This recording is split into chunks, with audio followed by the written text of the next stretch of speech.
அப்பா தன்னுடைய மகனுக்கு உபதேசம் பண்ணார். இதை பாருப்பா, நல்ல வார்த்தைகளை கேட்கணும், எப்போதுமே மகன் அப்பா பேச்சை கேட்கறது நல்லது அப்படின்னாராம். நீ ஏதாவது ஒரு தப்பு பண்ணால் என் தலையில் ஒரு முடி நரைச்சி வெள்ளையாக போடும்பா, நீ செய்கிற ஒவ்வொரு தப்புக்கும் என் தலையில் ஒவ்வொரு முடி வெள்ளையாயிடும் அப்படின்னாராம்.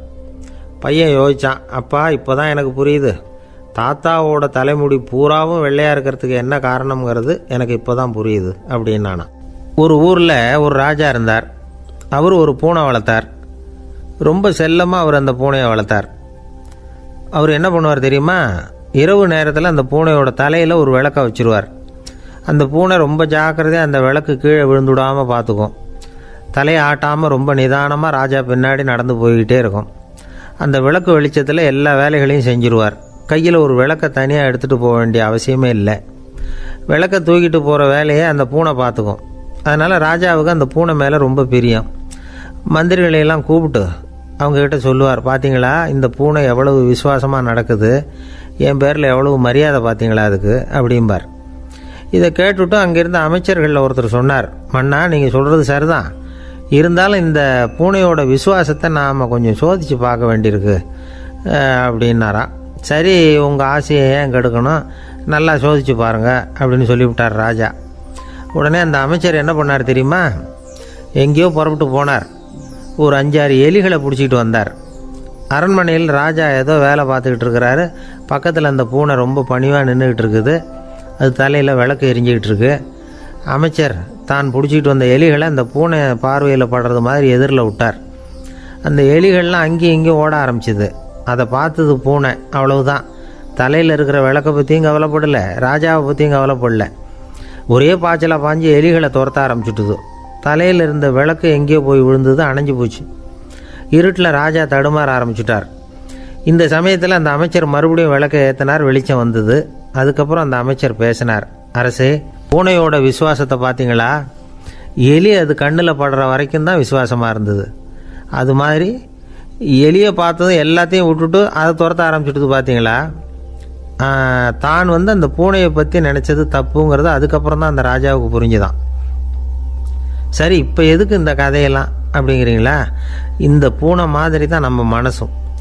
மனசை எவ்வளவு தான் பயிற்சி கொடுத்து பக்குவமாக வச்சுருந்தாலும் பார்க்குறதுக்கு பரமசாது மாதிரி தான் இருக்கும். பார்க்க வேண்டியதை பார்த்துட்டுதுன்னா பாஞ்சிரும். இந்த பூனை மாதிரி புலன் இன்ப பொருள்கள் கிட்டாத வரைக்கும் மனம் அடங்கி இருக்கிறது மாதிரி தான் தெரியும். கொஞ்சம் வாய்ப்பு கிடைச்சாலும் அது குதிக்க ஆரம்பிச்சிடும், தப்பு பண்ண ஆரம்பிச்சிடும். பெரிய பெரிய முனிவர்கள் வாழ்க்கையில் நடந்த வீழ்ச்சி இதை தான் நிரூபிக்குது. புலன்களின் ஆற்றல் அதிகம். அதனால் மனக்கட்டுப்பாடு பயிற்சிகளில் ரொம்ப எச்சரிக்கையாக இருக்கணுங்கிறார் சுவாமி சிவானந்தர். மது பழக்கத்தையே விட்டுவிட்டேன்னு உறுதியாக இருப்பான். கடை கண்ணில் பட்டுவிட்டதுன்னா கால் அவனை கேட்காமலே இழுத்துக்கிட்டு உள்ளே போயிடும். இதுதான் மனசுங்கிறது. அதுதான் அந்த ராஜா வளர்த்த பூனை. நம்மால் ஒருத்தன் அந்த ராஜா பூனை தலையில் விளக்க வச்சது மாதிரி இவன் தன்னுடைய தலையிலேயே ஒரு விளக்கை ஏற்றி வச்சுக்கிட்டு என்னத்தையோ தேட ஆரம்பித்தான். தேடிக்கிட்டு இருக்கிறான். தலையை ஆட்டாமல் நிதானமாக நடந்து ரொம்ப நேரமாக தேடிகிட்டு இருக்கிறான். அந்த சமயம் அங்கே ஒருத்தர் என்னத்தை தேடுறீங்கன்னு கேட்டார். அதுதான் மறந்து போச்சு அப்படின்னு இழுத்தான். சரி, கொஞ்சம் இப்படி உட்காருங்க, ஞாபகம் வந்ததும் தேட ஆரம்பிக்கலாம் அப்படின்னார் அவர். இவன் கொஞ்ச நேரம் உட்காந்து யோசித்தான். அப்புறம் திடீர்னு எழுந்திரிச்சான். ஞாபகம் வந்துட்டுதுன்னா. என்னன்னு கேட்டார். எங்கள் வீட்டில் இருந்த விளக்கை எங்கே வச்சேன்னு தெரியல, அதை தான் தேடிக்கிட்டு இருக்கிறேன், ஏற்றி வைக்கலாம்னு பார்க்குறேன் அப்படின்னா. ஒரு ராஜா இருந்தார். நாடு பூராவும் நிறைய மரங்களை நட்டு வளர்க்கணுங்கிறது அவரோட ஆசை. தானே அதுக்கு முன்மாதிரியாக இருக்கணும்னு நினச்சார். அரண்மனையை சுற்றி மரங்களை நட்டு வளர்த்தார். இதை பார்த்துட்டு ஜனங்களும் அவங்கவுங்க வீட்டை சுற்றி மரக்கன்றுகளை நட்டு வளர்த்தாங்க. கொஞ்ச காலத்தில் ஊர் பூரா பசுமையாக மாறிச்சு. எல்லாருக்கும் சந்தோஷமாக இருந்தது. இது ஒரு பக்கம் இருக்கட்டும். இப்போ நான் சொல்ல போகிற கதை வேறு. அதாவது அந்த ராஜா ஒரு நாள் தன்னுடைய அரண்மனையை சுற்றி இருக்கிற விதவிதமான மரங்களை எல்லாம் போய் பார்த்தார். எப்படி இருக்கிறீங்க அப்படின்னு ஒவ்வொரு மரத்துக்கிட்டையும் விசாரிச்சாராம். எந்த மரமும் சந்தோஷமாக இருக்கிறதா தெரியல. அதுக்கும் மனசில் ஒரு குறை. முதல்ல ஆலமரத்துக்கிட்ட போனார். அது சொல்லிச்சு, மண்ணா, நான் நல்லா பெருசாக வளர்ந்துருக்கிறேன், அடர்த்தியாக இருக்கிறேன், கிளையெல்லாம் 4 பக்கமும் நல்லா படர்ந்து தான் இருக்குது, இருந்தாலும் எந்த பிரயோஜனமும் இருக்கிறதா தெரியல எனக்கு. என்னுடைய பழம்லாம் ரொம்ப சின்னதாக இருக்குது, என் கண்ணுக்கு சரியாக புலப்பட மாட்டேங்குது. நான் இருக்கிற சைஸுக்கு என்னுடைய கிளையில் இருக்கிற பழம்லாம் எவ்வளோ பெருசாக இருக்கணும். அது இத்தினூண்டு இருக்கிறது எனக்கு பெரிய அவமானமாக இருக்குது. இப்படி இங்கே நின்றுக்கிட்டு இருக்கிறதே ரொம்ப கூச்சமாக இருக்குது. ஒரு நல்ல புயல் வந்ததுன்னா பேசாமல் சாஞ்சு விடலாமான்னு பார்க்குறேன் அப்படின்னு புலம்புது ஆலமரம். சரி இருக்கட்டும்னு நினச்சிக்கிட்டு ராஜா அடுத்தபடியாக ஒரு அத்தி மரத்துக்கிட்ட போனார். அதுவும் புலம்ப ஆரம்பிச்சுட்டுது.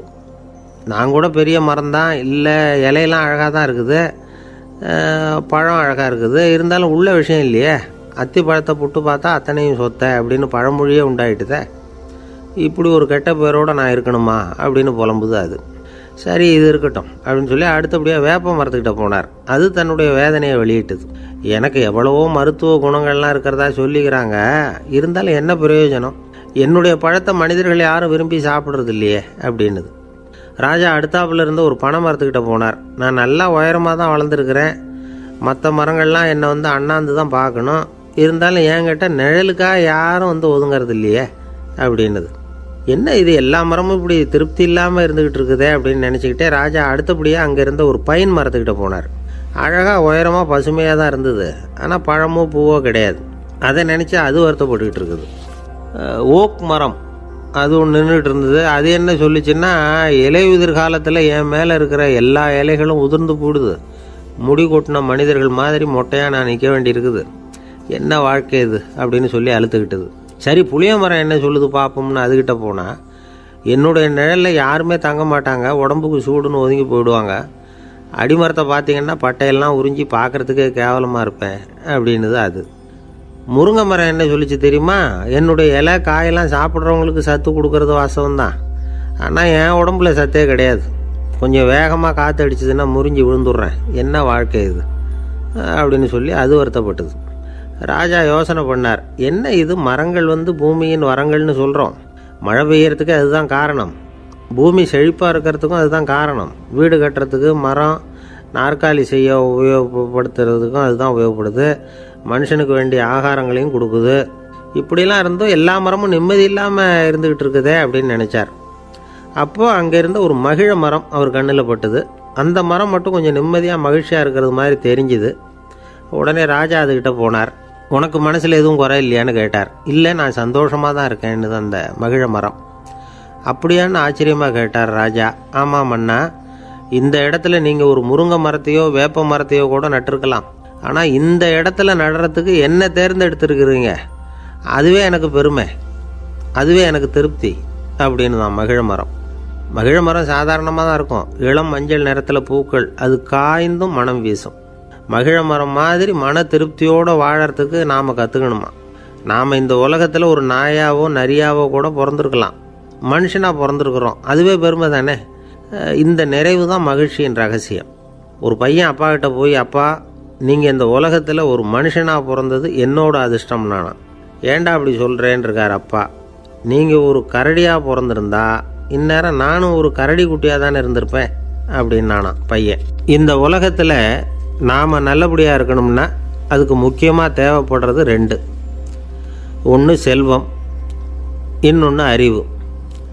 சரி இது ரெண்டில் சிறந்தது எது அப்படின்னு ஒரு கேள்வி கேட்டால் என்ன பதில் சொல்கிறது? இதே கேள்வியை ஹஸ்ரத் அலி அவர்கள்கிட்ட கேட்டாங்களாம். அவர் ஒரு பெரிய அறிஞர். கேள்வி கேட்டவங்களும் சாதாரண ஆட்கள் இல்லை, இவங்களும் அறிஞர்கள். ஒரு நாள் ஹஸ்ரத் அலி அவர்கள்கிட்ட 10 அறிஞர்கள் வந்தாங்களாம். ஐயா நாங்கள் 10 பேரும் உங்ககிட்ட ஒரே கேள்வியை தான் கேட்க வந்திருக்கிறோம், ஆனால் எங்கள் 10 பேருக்கும் நீங்கள் தனித்தனியாக பதில் சொல்ல முடியுமா அப்படின்னு கேட்டிருக்காங்க. அதாவது அவங்க ஒரே கேள்விக்கு இவர்கிட்ட இருந்து 10 விதமான பதில் எதிர்பார்க்குறாங்க. சரி கேளுங்க என்ன கேள்வி அப்படின்னார் அவர். அப்போ தான் அவங்க கேட்டாங்களாம், செல்வம் அறிவு இது ரெண்டில் சிறந்தது எது, இதுதான் கேள்வி. ஹஸ்ரத் அலி என்ன பண்ணார் தெரியுமா, அவங்கள ஒவ்வொருத்தராக கூப்பிட்டார், ஒவ்வொரு விதமான பதிலை சொல்லி அனுப்புனார். முதல்ல ஒருத்தரை கூப்பிட்டார், சொன்னார், அறிவுங்கிறது தீர்க்கதரிசிகள், ஞானிகள், மகான்கள் இவங்களோட பரம்பரை சொத்து, ஆனால் செல்வங்கிறது கொடுங்கோலரின் ஆயுதம், அதனால் அறிவு தான் சிறந்தது அப்படின்னார். ரெண்டாவது ஆளை கூப்பிட்டார், உங்ககிட்ட செல்வம் இருந்தால் நீங்கள் தான் அதை காப்பாற்றணும், ஆனால் அறிவு உங்களை எப்பவும் காப்பாற்றும், ஆகவே அறிவு தான் சிறந்தது அப்படின்னார். மூணாவது ஆளை கூப்பிட்டார், செல்வந்தனுக்கு எப்போதும் விரோதிகள் அதிகம், ஆனால் அறிஞனுக்கு நண்பர்கள் அதிகம், அதனால் அறிவு தான் சிறந்ததுன்னார். அடுத்தவரை கூப்பிட்டார், செல்வம் அடுத்தவங்களுக்கு கொடுக்க கொடுக்க குறையும். ஆனால் கல்விங்கிறது அதிகரிச்சுக்கிட்டே வரும், கொடுக்கறதுனால குறையாது. அதனால் அறிவு தான் சிறந்ததுன்னார். இன்னொருத்தரை கூப்பிட்டார். அறிவுள்ளவன் எப்பவும் அதை அடுத்தவங்களுக்கு வாரி வழங்கிக்கிட்டே இருப்பான். அதனால் அவங்ககிட்ட தாராளத்தன்மை இருக்கும். ஆனால் செல்வந்தன்கிட்ட கஞ்சத்தனம் தான் இருக்கும். அதனால் அறிவு தான் சிறந்ததுன்னார். 6வது நபரை கூப்பிட்டார். செல்வத்தை கள்வர்கள் திருடிக்கிட்டு போக முடியும், ஆனால் அறிவை அப்படி திருடிக்கிட்டு போக முடியாது அப்படின்னார். 7வது நபரை கூப்பிட்டார். செல்வம் கால ஓட்டத்தில் அழிஞ்சிரும், ஆனால் அறிவை கால ஓட்டம் ஒன்றும் பண்ண முடியாது. ஆகவே அறிவே சிறந்ததுன்னார். 8வது ஆளை கூப்பிட்டு சொன்னார், செல்வத்துக்கு எப்பவும் எல்லை உண்டு, நிறைவு உண்டு, அளவு உண்டு, கணக்கு உண்டு. ஆனால் அறிவுக்கு அப்படிப்பட்ட எல்லை எதுவும் கிடையாது. அதனால் அதுதான் சிறந்ததுன்னார். அடுத்தவனை கூப்பிட்டார். செல்வம் உள்ளத்தில் உள்ள ஒளியை போக்கிவிடும், இருட்டை உண்டாக்கிவிடும், விரிந்த மனப்பான்மையை குறுகலாக்கிவிடும். ஆனால் அறிவு அப்படி இல்லை, இருண்ட உள்ளத்தில் ஒளியை பாய்ச்சி அதை விசாலப்படுத்துது. அதுதான் சிறந்ததுன்னார். கடைசியாக 10வது நபரை கூப்பிட்டார். செல்வம் மனசில் செருக்கை உண்டாக்குது, ஆணவத்தை ஏற்படுத்துது. அதனால் நானே கடவுள்னு நினைக்கிற அளவுக்கு மனுஷனை தாழ்த்தி விடுது. ஆனால் அறிவு பணிவையும் பண்பாட்டையும் வளர்க்குது. அதனால் அறிவு தான் சிறந்ததுன்னார். ஆக இப்படி 10 பேருக்கும் 10 விதமாக பதில் சொன்னது மூலமாக ஹஸ்ரத் அலி அவர்கள் அறிவு தான் செல்வத்தை விட சிறந்தது அப்படிங்கிறதுக்கு 10 காரணங்களை சுட்டி காட்டியிருக்கார். அந்த அறிஞர் 10 பேர் கேட்ட ஒரே கேள்விக்கு 10 பதில் சொன்னார். நமக்கு வேண்டிய ஒருத்தர் 10 பேர் கேட்ட கேள்விக்கு ஒரே பதில் சொல்லி சமாளித்தார். கேள்வி என்ன தெரியுமா? என்கிட்ட வாங்கின கடனை எப்போயா திருப்பி கொடுக்க போகிற? இதுதான் அந்த 10 பேரும் கேட்ட ஒரே கேள்வி. இந்த மாதம் 26ஆம் தேதி தந்துடுறேன் அப்படிங்கிற ஒரே பதில் சொல்லி அவ்வளவு பேரையும் இவர் அனுப்பி வச்சுட்டாராம். எல்லாரும் போனதுக்கப்புறம் இவரை தனியாக கூப்பிட்டு கேட்டிருக்கிறாங்க. அது என்ன சார் கணக்கு, 26ஆம் தேதி அன்னைக்கு என்ன அதிசயம் நடக்க போகுது அப்படின்னு கேட்டிருக்காங்க. அதிசயம் அன்னைக்கு இல்லை, அதுக்கு நாளே நடக்க போகுதுன்னாராம். விவரமாக சொல்லுங்கன்றிருக்காங்க. வேறு ஒன்றும் இல்லைங்க, 26ஆம் தேதி தானே எல்லாரையும் வர சொல்லியிருக்கிறேன், அதுக்கு நாளே நான் புறப்பட்டு தலைமறைவாயிட போகிறேன் அப்படின்னாராம் ரொம்ப பெருமையாக. துருக்மேனியாவில் அஷ்காபாத் அப்படின்னு ஒரு நகரத்தில் ஒரு புவியியல் விஞ்ஞானி இருந்தார். அவர் ஒரு நாய்க்குட்டி வளர்த்தார். ஒரு நாள் முன்னிரவு நேரம் ஒரு மேஜைக்கு முன்னாடி உட்காந்து அந்த விஞ்ஞானி ஏதோ கணக்கு போட்டுக்கிட்டு இருக்கிறார். அவருக்கு ஒரு சின்ன பெண் குழந்தை, அது தொட்டிலில் தூங்கிட்டு இருக்குது. அந்த நாய்க்குட்டியும் ஒரு மூலையில் படுத்து அது பாட்டுக்கு தூங்கிட்டு இருந்தது. ஒரே அமைதி. அந்த நேரத்தில் திடீர்னு அந்த நாய்க்குட்டி துள்ளி எழுந்திரிச்சிது. நேராக குழந்தைகிட்ட ஓடிச்சு. அந்த குழந்தைய அது போட்டிருந்த ட்ரெஸ்ஸோடு சேர்த்து கவ்வி தூக்கிக்கிட்டு வாசல் பக்கம் ஓடிச்சு. நாய்க்குட்டி குழந்தைய கவ்வி தூக்க முடியுமாங்கிற சந்தேகம் உங்களுக்கு இல்லையா? நீங்கள் நம்மூர் நாய்க்குட்டியவே பார்த்து பழக்கப்பட்டிருக்கீங்க, அதனால் நம்புறதுக்கு சிரமமாக இருக்கும். அந்த ஊர்லெலாம் அது ரொம்ப ஸ்ட்ராங்காக இருக்கும், ஒரு ஏதோ கண்ணுக்குட்டி மாதிரி இருக்கும். விஞ்ஞானி அதை பார்த்துட்டார். உடனே அந்த நாய்க்கு வெறி பிடிச்சிட்டுதுன்னு முடிவு பண்ணிவிட்டு தன்னோட கை துப்பாக்கி எடுத்துக்கிட்டு ஓடி வந்தார். அவர் வெளியில் நாய்க்குட்டி எங்கே அப்படின்னு பார்த்து தேடுறார். அந்த நேரத்தில் அந்த வீடு இடிஞ்சு விழுது. காரணம் பூமி அதிர்ச்சி. இப்படி பூமி அதிர்ச்சி உண்டாக போகுதுங்கிறது அந்த நாய்க்குட்டிக்கு முன்னாடியே தெரிஞ்சு போச்சு. அதுதான் குழந்தைய தூக்கிட்டு வெளியில் ஓடி வந்திருக்குது. அது மூலமாக அந்த குடும்பத்தையே காப்பாற்றிருக்குது அந்த நாய்க்குட்டி. இந்த சம்பவம் நடக்கிறதுக்கு 3 நாளைக்கு முன்னாடியே சில பிராணிகளுக்கு இப்படி நடக்க போகுதுங்கிறது தெரிஞ்சிருக்குதான். ஆமாம், அந்த நகரத்தில் 3 நாளைக்கு முன்னாடியே பாம்பு, பல்லி இதெல்லாம் அது தங்கியிருந்த வலையை விட்டு வெளியில் ஓடி வந்துட்டுது. அதே மாதிரி அங்கே இருந்த புறாவெல்லாம் பறந்து போயிடுச்சான்.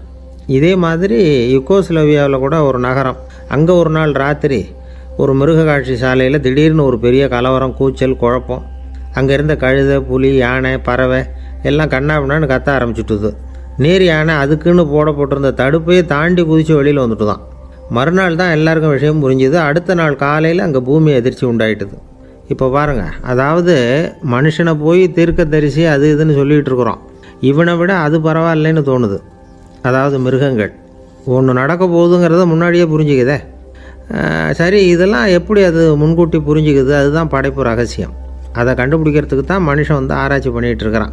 விஞ்ஞானிகளோட ஆராய்ச்சியெல்லாம் ஒரு பக்கம் இருக்கட்டும், வீட்டுக்குள்ளேயே சில ஆராய்ச்சி பண்ணி பாருங்களேன். இப்போ சில யோசனை சொல்லி அதை சோதனை பண்ணி பாருங்க அப்படின்னு ஒருத்தர் சொன்னாராம். அதாவது இப்போ மழை வருமா வராதா அப்படின்னு தெரிஞ்சுக்கணுமா, உடனே ஒரு பூனைக்குட்டி பின்னாடியே மெதுவாக போய் அது என்ன செய்யுதுன்னு கவனித்து பார்க்கணும். பூனைக்குட்டி தன்னோட பாதத்தினால சுகத்தில் அப்படி கீறிக்கிட்டு இருக்கும். அப்படி கீறினா கண்டிப்பாக மழை வரும்.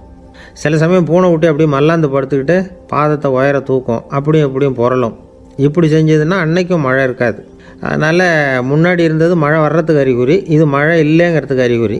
பறவைகள் பிராணிகள் இதுகளோட நடவடிக்கைகளை பார்த்துட்டு அதையெல்லாம் அடிப்படையாக வச்சு தான் காலநிலையை கண்டுபிடிக்கிற கருவிகளை கண்டுபிடிச்சிருக்கிறாங்க. வாத்து இருக்குல்ல, சில சமயம் தன்னோட அழகை தன்னோட இறகுகளில் அப்படியே புதைச்சிக்கும். அப்படி செஞ்சால் குளிர்காலம் வரப்போகுதுன்னு அர்த்தம்.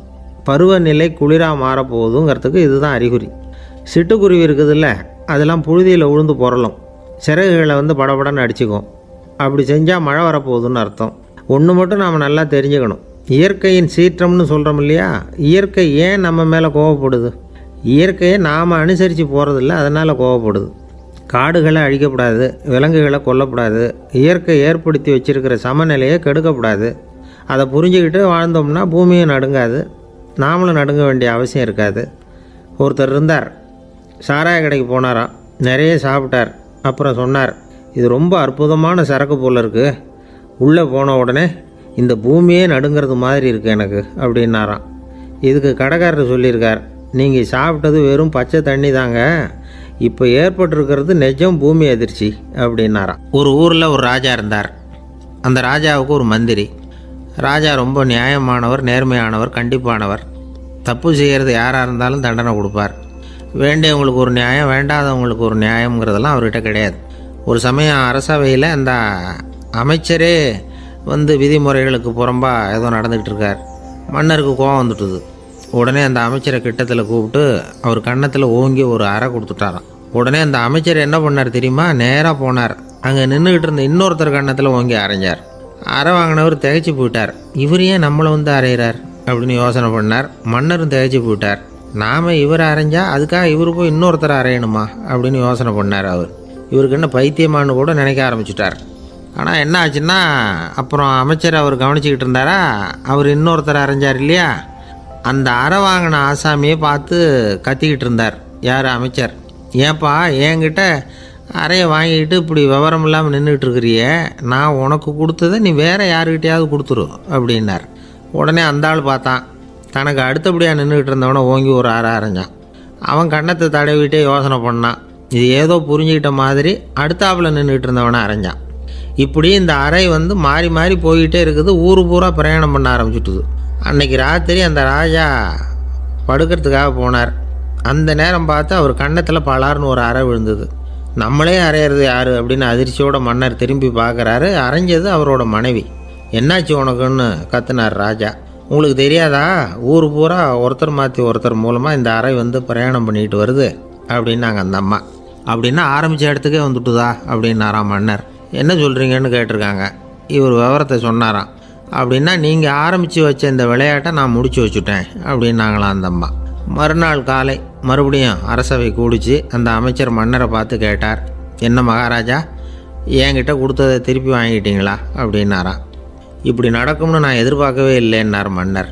ஆனால் நான் எதிர்பார்த்தேன், அது எங்கே போயிட போகுது, ஊர் பூரா சுற்றி கடைசியில் உங்ககிட்ட தான் சேரும் அப்படிங்கிறது எனக்கு தெரியும் அப்படின்னார் அமைச்சர். இந்த கதை வேடிக்கையாக இருந்தால் கூட இதில் உள்ள கருத்து முக்கியமானது. இந்த உலகத்தில் பல கருத்துக்கள் இப்படி தான் மாறி மாறி சுற்றி வந்துக்கிட்டே இருக்குது. நம்மளும் ஒருத்தன் தன்னுடைய நண்பன் ஒருத்தனை கடத்தெருவில் பார்த்தான். உடனே ஓடி போய் பலார்னு ஒரு அறை கொடுத்தானான். அவன் கன்னத்தை தடவிட்டு ஏன்டா என்ன அரைஞ்சேன்னு கேட்டிருக்கான்.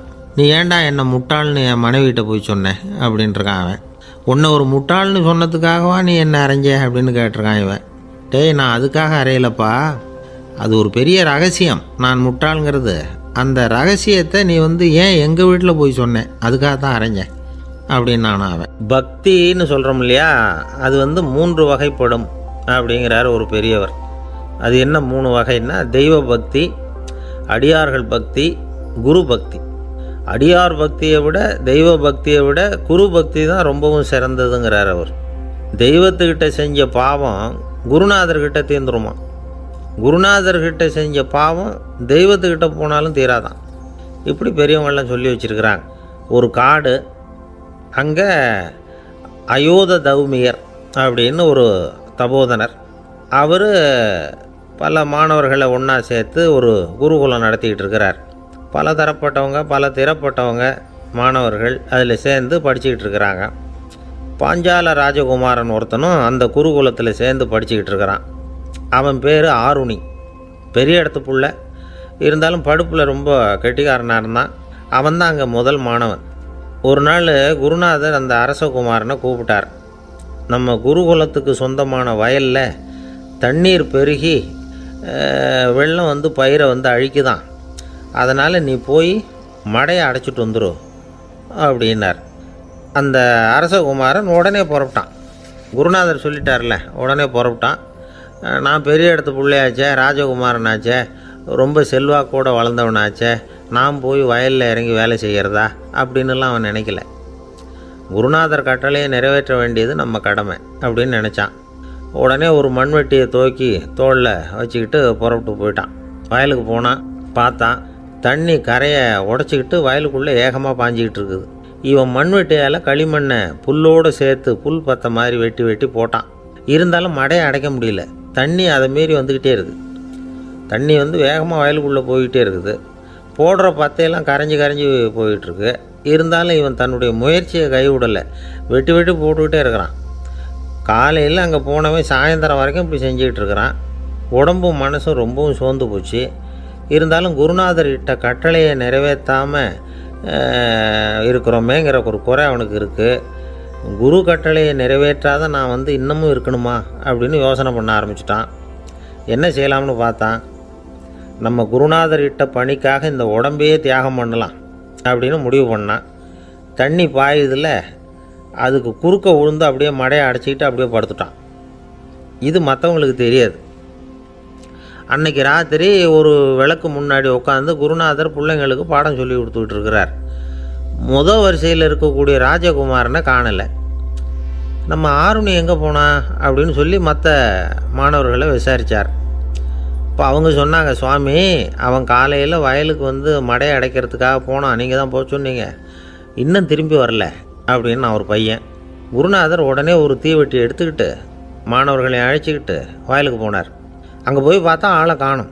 ஆருணி ஆருணின்னு சொல்லி சத்தம் போட்டு கூப்பிட்டு பார்க்குறார். நான் இங்கே இருக்கேன் குருநாதா அப்படின்னு காலுக்கு அடியிலேருந்து ஒரு சத்தம் வருது. குனிஞ்சு பார்த்தா அவன் மடையில் படுத்துருக்குறான். என்னப்பா இதுன்னார். காலையிலேருந்து இந்த மடையை அடைச்சி பார்த்தேன் சுவாமி, முடியல, அதனால் இப்படி குறுக்க படுத்துட்டேன். என்னை தாண்டறதுக்கு பயந்து போய் தண்ணியே தேங்கி நின்றுட்டுது அப்படின்னா. அவனுடைய குரு பக்தியையும் அவனை தாண்டறதுக்கு அஞ்சு நிற்கிற தண்ணி தேக்கத்தையும் பார்த்துட்டு எல்லாரும் ரொம்ப ஆச்சரியப்பட்டு போயிட்டாங்களாம். ஆருணி எழுந்திரிச்சு வா அப்படின்னு கூப்பிட்டாரான் குருநாதர். அவன் தண்ணீரை பொழந்துக்கிட்டு எழுந்திரிச்சு வந்தானான். அதனால் அவனுக்கு வந்து உத்தாலகன் அப்படின்னு ஒரு பேர். உத்தாலகன்னா தண்ணீரை பிளந்தவன் அர்த்தம். அந்த உத்தாலகன் மாதிரி இந்த காலத்து மாணவர்களுக்கும் குரு பக்தி வேணும் அப்படின்னு சொன்னோம் ஒரு பள்ளிக்கூடத்தில். உடனே நிறைய மாணவர்கள் எழுந்திரிச்சு நின்னாங்க. சார், நீங்கள் எங்களை வந்து இன்னமும் சரியாக புரிஞ்சுக்கலன்னு நினைக்கிறோம். அன்னைக்காவது ஒருத்தன் அப்படி இருந்தான், இன்றைக்கி ஏகப்பட்ட உத்தாலகர்கள் இருக்கிறோம். எங்கள் வாத்தியார் கட்டளை இட்டால் இப்போவே அது மாதிரி வயலுக்கு போய் மடையில் குறுக்கப்படுத்துக்கிறதுக்கு இந்த வகுப்பில் உள்ள அத்தனை பேரும் தயாராக இருக்கிறோம் அப்படின்னாங்க. அப்படியா அப்படின்னு சொல்லி கேட்டோம் ரொம்ப சந்தோஷமாக. ஒருத்தன் ரொம்ப அடக்கமாக எழுந்திரிச்சான். அப்புறம் சொன்னான், ஆமாம் சார், வகுப்பில் வந்து இவர் நடத்துகிற பாடத்தை கேட்டுக்கிட்டு இருக்கிறத விட பேசாமல் போய் மடையில் படுத்துடுறது ஒன்றும் கஷ்டமான காரியமாக இருக்காது, அதனால தான் எல்லோரும் அங்கே போகிறேன்னு சொல்கிறோம் அப்படிங்கிறான். ஒரு இலக்கிய கூட்டம் ஏற்பாடு பண்ணியிருக்கிறோம், நீங்கள் அவசியம் வந்து அதில் பேசணும் அப்படின்னு கேட்டுக்கிட்டார் ஒருத்தர். வேணாங்க, 4 பேருக்கு முன்னாடி வந்து நிற்கிறதுனா எனக்கு ரொம்ப கூச்சமாக இருக்கும் அப்படின்னாரு இவர். ஏன் சார் இன்னமும் குழந்த மாதிரி கூச்சப்படுறீங்களே அப்படின்னார் அவர் ஒரு மாதிரியாக சமாளித்து அனுப்பி வச்சுட்டு அதுக்கப்புறம் அதை பற்றி இவர் யோசித்து பார்த்துருக்கார். சில நிபுணர்கள் எழுதியிருக்கிறத படித்தும் பார்த்துருக்கிறார். மனோதத்துவ நிபுணர்கள் என்ன சொல்கிறாங்க தெரியுமா? 10லேருந்து 20% குழந்தைகள் பிறக்கிறப்பவே கூச்ச சுபாவம் கொண்டதாக தான் இருக்குதான். ஒரு தாத்தா தன்னோட பேர பிள்ளைய ஆசையாக கூப்பிடுறார் விளையாட்டு காட்ட, அதை அழுதுகிட்டு ஓடி போகுது. ஒரு அம்மா தன்னோட பிள்ளைய பள்ளிக்கூடத்தில் சேர்க்கறதுக்காக கூப்பிட்டுக்கிட்டு போகிறாங்க. அந்த புள்ள அம்மாவோட முந்தானையில் ஒளிஞ்சிக்கிட்டு வெளில வரமாட்டேங்குது. இவங்களெல்லாம் எப்படி சமாளிக்கிறது? குழந்தைகளோட கூச்ச சுபாவத்தை போக்குறது எப்படி? இதுக்கு நிபுணர்கள் சில யோசனைகளை சொல்லியிருக்கிறாங்க. மற்றவங்களுக்கு முன்னாடி என் பையனுக்கு கூச்சம் ரொம்ப அதிகம் சார், மற்றவங்க பார்த்தா ரொம்ப வெக்கப்படுறான், இப்படி சொல்கிற அப்பாக்கள் உண்டு. என் பையன் புது மனுஷாலை பார்த்தா அட்டையாக ஒட்டிக்குவான் சார் அப்படின்னு சொல்கிற அப்பாக்களும் உண்டு. இப்படிலாம் குழந்தைகளுக்கு முத்திரை குத்துறது ரொம்ப தப்பான். புதுசாக யாராவது வீட்டுக்கு வந்தால் குழந்தை தானாக தன்னோட கூச்சத்தையும் பயத்தையும் போக்கிக்கிட்டு சகஜமாக மாறி வர்றதுக்கு வாய்ப்பு கொடுக்கணுமா. ஒரு கூட்டத்துக்கோ அல்லது சொந்தக்காரங்க கல்யாணத்துக்கோ குழந்தைய அழைச்சிட்டு போகிறீங்க, அங்கே போய் கட்டாயப்படுத்தி குழந்தைய மற்றவங்க கிட்ட பேச சொல்லக்கூடாது. சில சமயம் குழந்தை தானாக தன்னுடைய கூச்ச சுபாவத்தை விட்டு பேசுகிறதுக்கு முன் வந்தால் அதை பாராட்டணும். குழந்தை கலகலப்பு இல்லாமல் மௌனமாக இருந்ததுன்னா அதையும் கண்டுக்கக்கூடாது. குழந்தை பேச ஆரம்பித்தா அதை ஆர்வத்தோடு கவனிக்க தெரியணும். கலந்து உரையாடுற பழக்கத்தை வீட்லேயே ஆரம்பிக்கலாம். கேட்டதுக்கு பதில் சொல் அப்படின்னு நீங்கள் அதிகாரம் பண்ணிகிட்டு இருக்கக்கூடாது. அது குழந்தைக்கு பேசுகிற சந்தர்ப்பத்தை குறைச்சிருமா. இப்போ நாம் அதிகாரம் பண்ணால் கேலி செய்கிற பழக்கம் குழந்தைகளை ரொம்ப பாதிச்சிருமா. பெரியவங்களானதுக்கு அப்புறமும் சில பேர் கூச்சத்தோடவும் பயத்தோடவும் இருக்கிறதுக்கு இதுதான் காரணம். சின்ன வயசில் அவங்கெல்லாம் ஏதாவது கேலிக்கு ஆளாகி இருப்பாங்க. ரெண்டாவது குழந்தை மூத்த குழந்தைய கேலிக்கு ஆளாகிற சந்தர்ப்பங்களை கண்டு கேலி பண்ணினா அது இளம் நெஞ்சங்களை விட்டு நீங்கிறதே இல்லையா. எப்பவும் குழந்தையோட நடை உடை பாவனைகளை பற்றி சொல்லிக்கிட்டே இருக்கக்கூடாதான். அதுவே கூச்ச சுபாவத்தை கொண்டுட்டு வந்துடுமா. அப்பா எங்கேன்னு யாராவது கேட்டால் இது மாதிரி இன்ன காரியத்துக்காக வெளியில் போயிருக்கார், இத்தனை மணிக்கு திரும்பி வருவார் அப்படின்னு சொல்கிற அளவுக்கு குழந்தைகளை பழக்கப்படுத்தி வைக்கணும். ஃபோன்லேயே யாராவது விசாரித்தா கூட இது மாதிரி பதில் சொல்லு அப்படின்னு சொல்லணும். சின்ன சின்ன மீட்டிங்கில் 4 வார்த்தை பேச தயார் பண்ணலாம். ஒரு கடையிலையோ அல்லது ஹோட்டல்லையோ ஏதாவது விவரம் கேட்கணும்னா உங்கள் குழந்தைய தைரியமாக அனுப்புங்க. குழந்தைகள் பணிவாகவும் பொறுமையாகவும் விவரம் கேட்குறப்போ கூச்ச சுபாவம் தானாக போயிடும். சின்ன வயசுலேயே இப்படிலாம் பழக்கப்படுத்தினா தான் வருங்காலத்தில் தைரியமாக இந்த சமுதாயத்தில் வாழ முடியும். இல்லைன்னா 60 வயசுலேயும் அடுப்பங்கரையை விட்டு வெளில வர்றதுக்கு கூச்சப்பட்டுக்கிட்டு தான் இருக்க வேண்டியிருக்கும். இந்த காலத்து பிள்ளைங்க எவ்வளவோ பரவாயில்ல, எதுக்கும் தயங்கிறதில்ல, கூச்சப்படுறதில்ல. ஒரு அம்மா அடுப்பங்கரையிலேருந்து சத்தம் போட்டாங்க, டேய் ராமு, தயவு பண்ணி அந்த டிவியை நிறுத்துறா, அந்த பெண்ணோட குரல் மகா மோசம், அடுப்பங்கரையில் இருக்கிற என்னாலேயே அதை சகிச்சிக்க முடியல அப்படின்னாங்களாம். உடனே பையன் கொஞ்சம் கூட தயங்காமல் பதில் சொல்கிறான், அம்மா இந்த குரல் டிவியிலேருந்து வரல, எதிர்த்த விட்டு மாமி தான் இங்கே வந்திருக்கிறாங்க, அவங்க தான் இப்போ என்னோட பேசிக்கிட்டு இருக்கிறாங்க அப்படின்னு நானும். ஐயா உங்கள் பேரை தொடர்ந்து தினம் கேட்டுக்கிட்டு இருக்கிறேன் அப்படின்னார் ஒருத்தர். தொடர்ந்து கேட்குறீங்களே, உங்களுக்கு காது வலிக்கலையா அப்படின்னு கேட்டோம். பேசுகிற உங்களுக்கே வாய் வலிக்கலை அப்படிங்கிறப்போ கேட்குற எங்களுக்கு எப்படி காது வலிக்கும் அப்படின்னார். நம்ம உடம்புல ஒரு அதிசயம் என்ன தெரியுமா, ரொம்ப நேரம் நாம் நடக்கிறோம்னு வச்சுக்கோங்க, கால் வலிக்கும். ரொம்ப நேரம் வேலை செஞ்சால் கை வலிக்கும், உடம்பு வலிக்கும். ரொம்ப நேரம் பார்த்துக்கிட்டே இருந்தால் கண்ணு வலிக்கும். ரொம்ப நேரம் பேசிக்கிட்டே இருந்தால் வாய் கூட வலிக்கும். ஆனால் ரொம்ப நேரம் கேட்டுக்கிட்டே இருக்கிறதுனால காது வலிக்கிறது இல்லை. அதனால் கேட்குறதுக்கு முக்கியத்துவம் கொடுத்தாங்க நம்ம பெரியவங்க. திருவள்ளுவர் தேவையில்லாமல் வார்த்தைகளை உபயோகப்படுத்த மாட்டார். ஒரு திருக்குறள்னு எடுத்துக்கிட்டாவே அதில் மொத்தம் 7 வார்த்தைகள், அவ்வளவுதான். அப்படி 7 வார்த்தைகள் மட்டுமே உள்ள ஒரு திருக்குறளில் வள்ளுவர் ஒரே வார்த்தையை 5 தடவை உபயோகப்படுத்தியிருக்கிறார், திரும்ப திரும்ப பயன்படுத்தியிருக்கிறார். அப்படின்னா அதை எந்த அளவுக்கு வலியுறுத்தி சொல்கிறார் அப்படிங்கிறத நாம் புரிஞ்சுக்கணும். அது என்ன குறள்? செல்வத்துள் செல்வம் செவிச்செல்வம், அச்செல்வம் செல்வத்துள் எல்லாம் தலை. செவிச்செல்வம்ங்கிறது அவ்வளவு முக்கியமானது. கற்றலின் கேட்டல் நன்று. அதிகம் கேட்கணுங்கிறதுக்காகத்தான் எவ்வளவு கேட்டாலும் காது வலிக்கிறதில்ல. குறைச்சலாக பேசணும், அதிகமாக கேட்கணும். இன்னொரு விஷயம் கவனிங்க, நம்ம உடம்பில் கண்ணுக்கு மூடி இருக்குது, எதையாவது நாம் பார்க்க விரும்பலைன்னா உடனே கண்ணை மூடிக்கலாம். நம்ம வாய்க்கு மூடி இருக்குது, பேச விருப்பம் இல்லையா, வாயை மூடிக்கலாம். மூக்குக்கு கூட மூடிக்கிற வசதி இருக்குது, எதையாவது முகர விருப்பம் இல்லையா, மூச்சை அடக்கிக்கலாம். ஆனால் பாருங்கள், காதுக்கு மூடி கிடையாது, அதை கையால் தான் மூட முடியும். யார் என்ன சொன்னாலும் அது நல்லதோ கெட்டதோ காதில் விழுந்துக்கிட்டு தான் இருக்கும். அறிவு தான் நல்ல விஷயங்களை எடுத்துக்கிட்டு கெட்ட விஷயங்களை விட்டுடணும். நல்ல கருத்துக்கள் நம்ம காதில் நிறைய விழுந்துக்கிட்டே இருக்கணும். அதை கேட்டு நாம் நல்லபடியாக வாழணுங்கிறது தான் படைப்பின் விருப்பம். ஆன்மீகவாதிகள் கூட ஒன்று சொல்லுவாங்க, அதாவது ஆன்மீக பாதையில் நீங்கள் முன்னேறணும்னா முதல்ல சிரவணம் செய்யணும்பாங்க. அதாவது பெரியவங்க சொல்கிற நல்ல கருத்துக்களை கேட்கணும் அப்படின்னு அதுக்கு அர்த்தம். அதனால் யார் நல்ல கருத்துக்களை சொன்னாலும் அதை காது கொடுத்து கேளுங்க. இவ்வளவு கருத்துக்களையும் நம்ம நேயர் ஒருத்தர்கிட்ட சொல்லிகிட்டு இருந்தோம். அவரும் சரி சரின்னு தலையாடிக்கிட்டே இருந்தார். அப்புறம் சொன்னார், நீங்கள் சொல்கிறது சரிதான் சார், காதுக்கு மூடி இல்லைங்கிறது ரொம்ப சரி, அதனால தான் உங்கள் தகவல் கூட நாங்கள் விரும்புகிறோமோ இல்லையோ தினம் காதில் விழுந்துக்கிட்டு இருக்குது அப்படின்னார். எங்களுக்கு ரொம்ப பெருமையாக இருந்தது. அப்படியா அப்படின்னோம். ஆனாலும் என்ன மாதிரி சில பேர் நீங்கள் தகவல் சொல்கிற சமயத்தில் காதில் மூடி இல்லையேன்னு சொல்லி கவலைப்படுறதில்ல சார் அப்படின்னார். ஏன்னு கேட்டோம். காதை மூடுறதுக்கு தானே வசதி இல்லை, ரேடியோவை மூடுறதுக்கு வசதி இருக்குதுல்ல, அதனால் டக்குன்னு அதை மூடி வச்சுருவோம் அப்படின்னார்.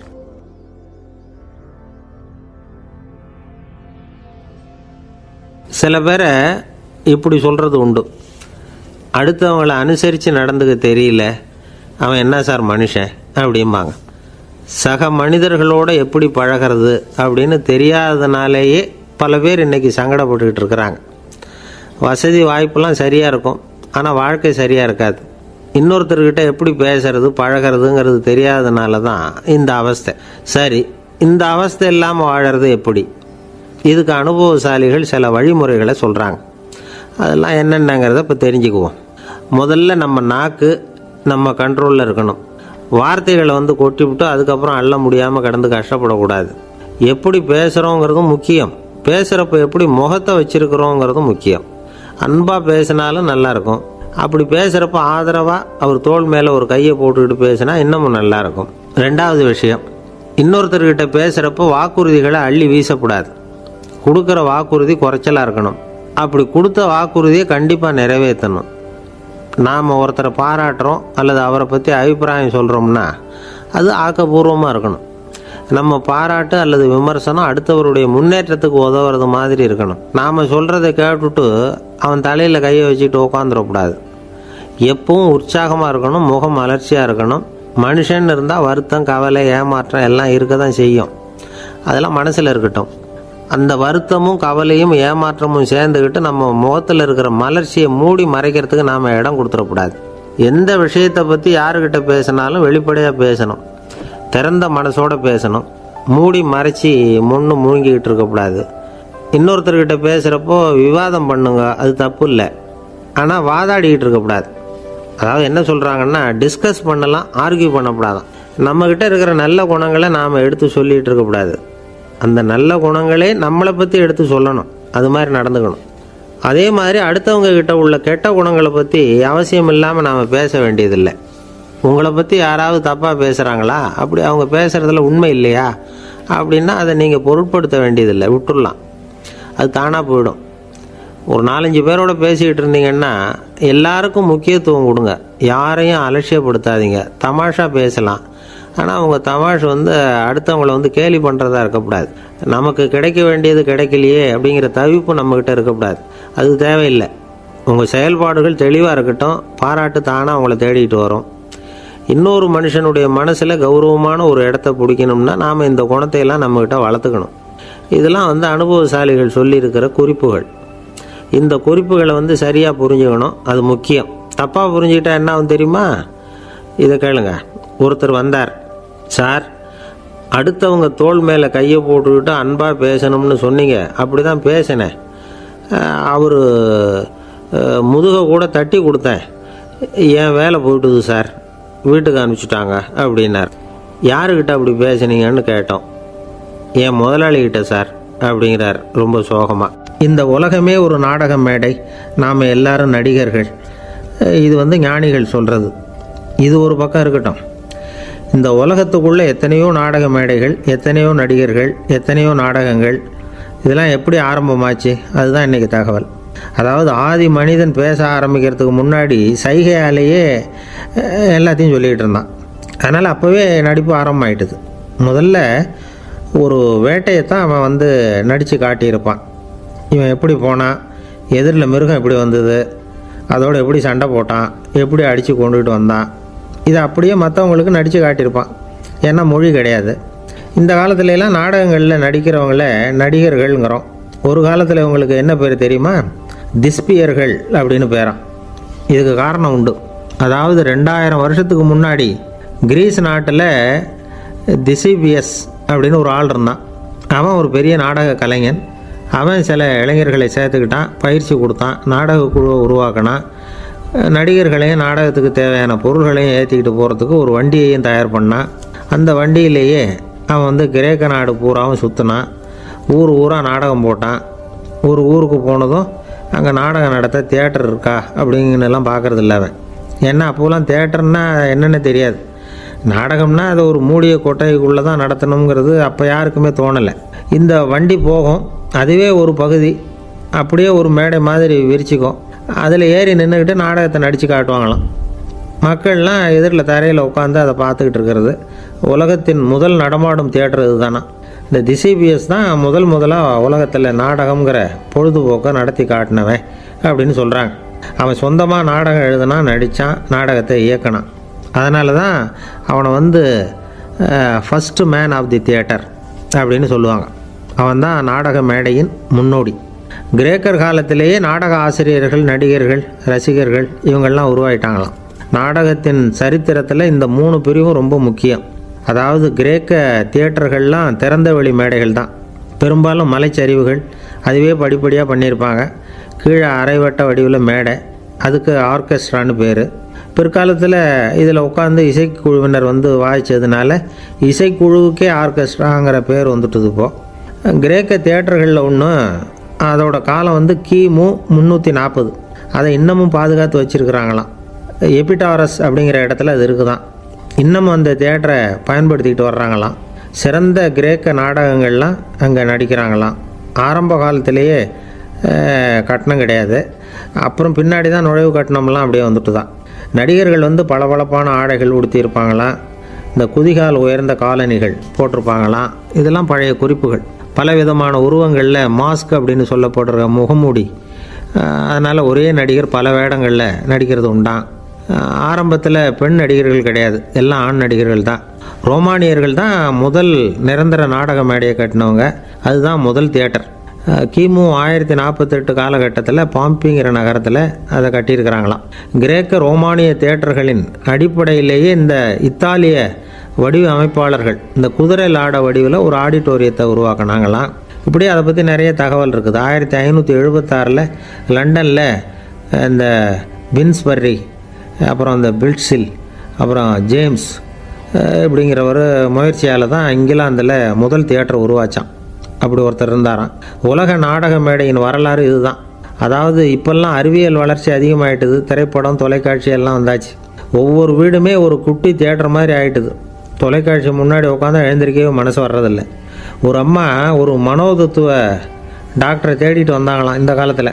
டாக்டர், எங்கள் வீட்டுக்காரர் எப்போ பார்த்தாலும் டிவி முன்னாடி உட்காந்துக்கிட்டு அதையே வெறிச்சு பார்த்துக்கிட்டு இருக்கிறார், உத்து பார்த்துக்கிட்டு இருக்கார், எனக்கு சந்தேகமாக இருக்குன்னாங்களாம். இது மனக்கோளாறு இல்லைங்க, ஆர்வக்கோளாறு, அவ்வளவுதான், இதுக்காக பயப்படாதீங்கன்னாரான் டாக்டர். அப்படி இல்லை டாக்டர், டிவி ஓடும் பொழுது நாம் எல்லாம் அதை பார்க்குறோம் சரி, ஆனால் அவர் அப்படி இல்லை, டிவியை நிறுத்தினதுக்கு அப்புறமும் அதையே உத்து பார்த்துட்டு உட்காந்துருக்கிறார், அதனால தான் சந்தேகப்பட்டு உங்ககிட்ட வந்தேன் அப்படின்னாங்களாம். ஒரு சின்ன பையன் வந்தான். அவனை பார்த்து ஒரு கேள்வி கேட்டோம். ஏன்ப்பா உங்கள் வீட்டில் அம்மா புத்திசாலியா அப்பா புத்திசாலியா அப்படின்னு. அவன் அலட்சியமாக நம்மளை பார்த்து சிரிக்கிறான்.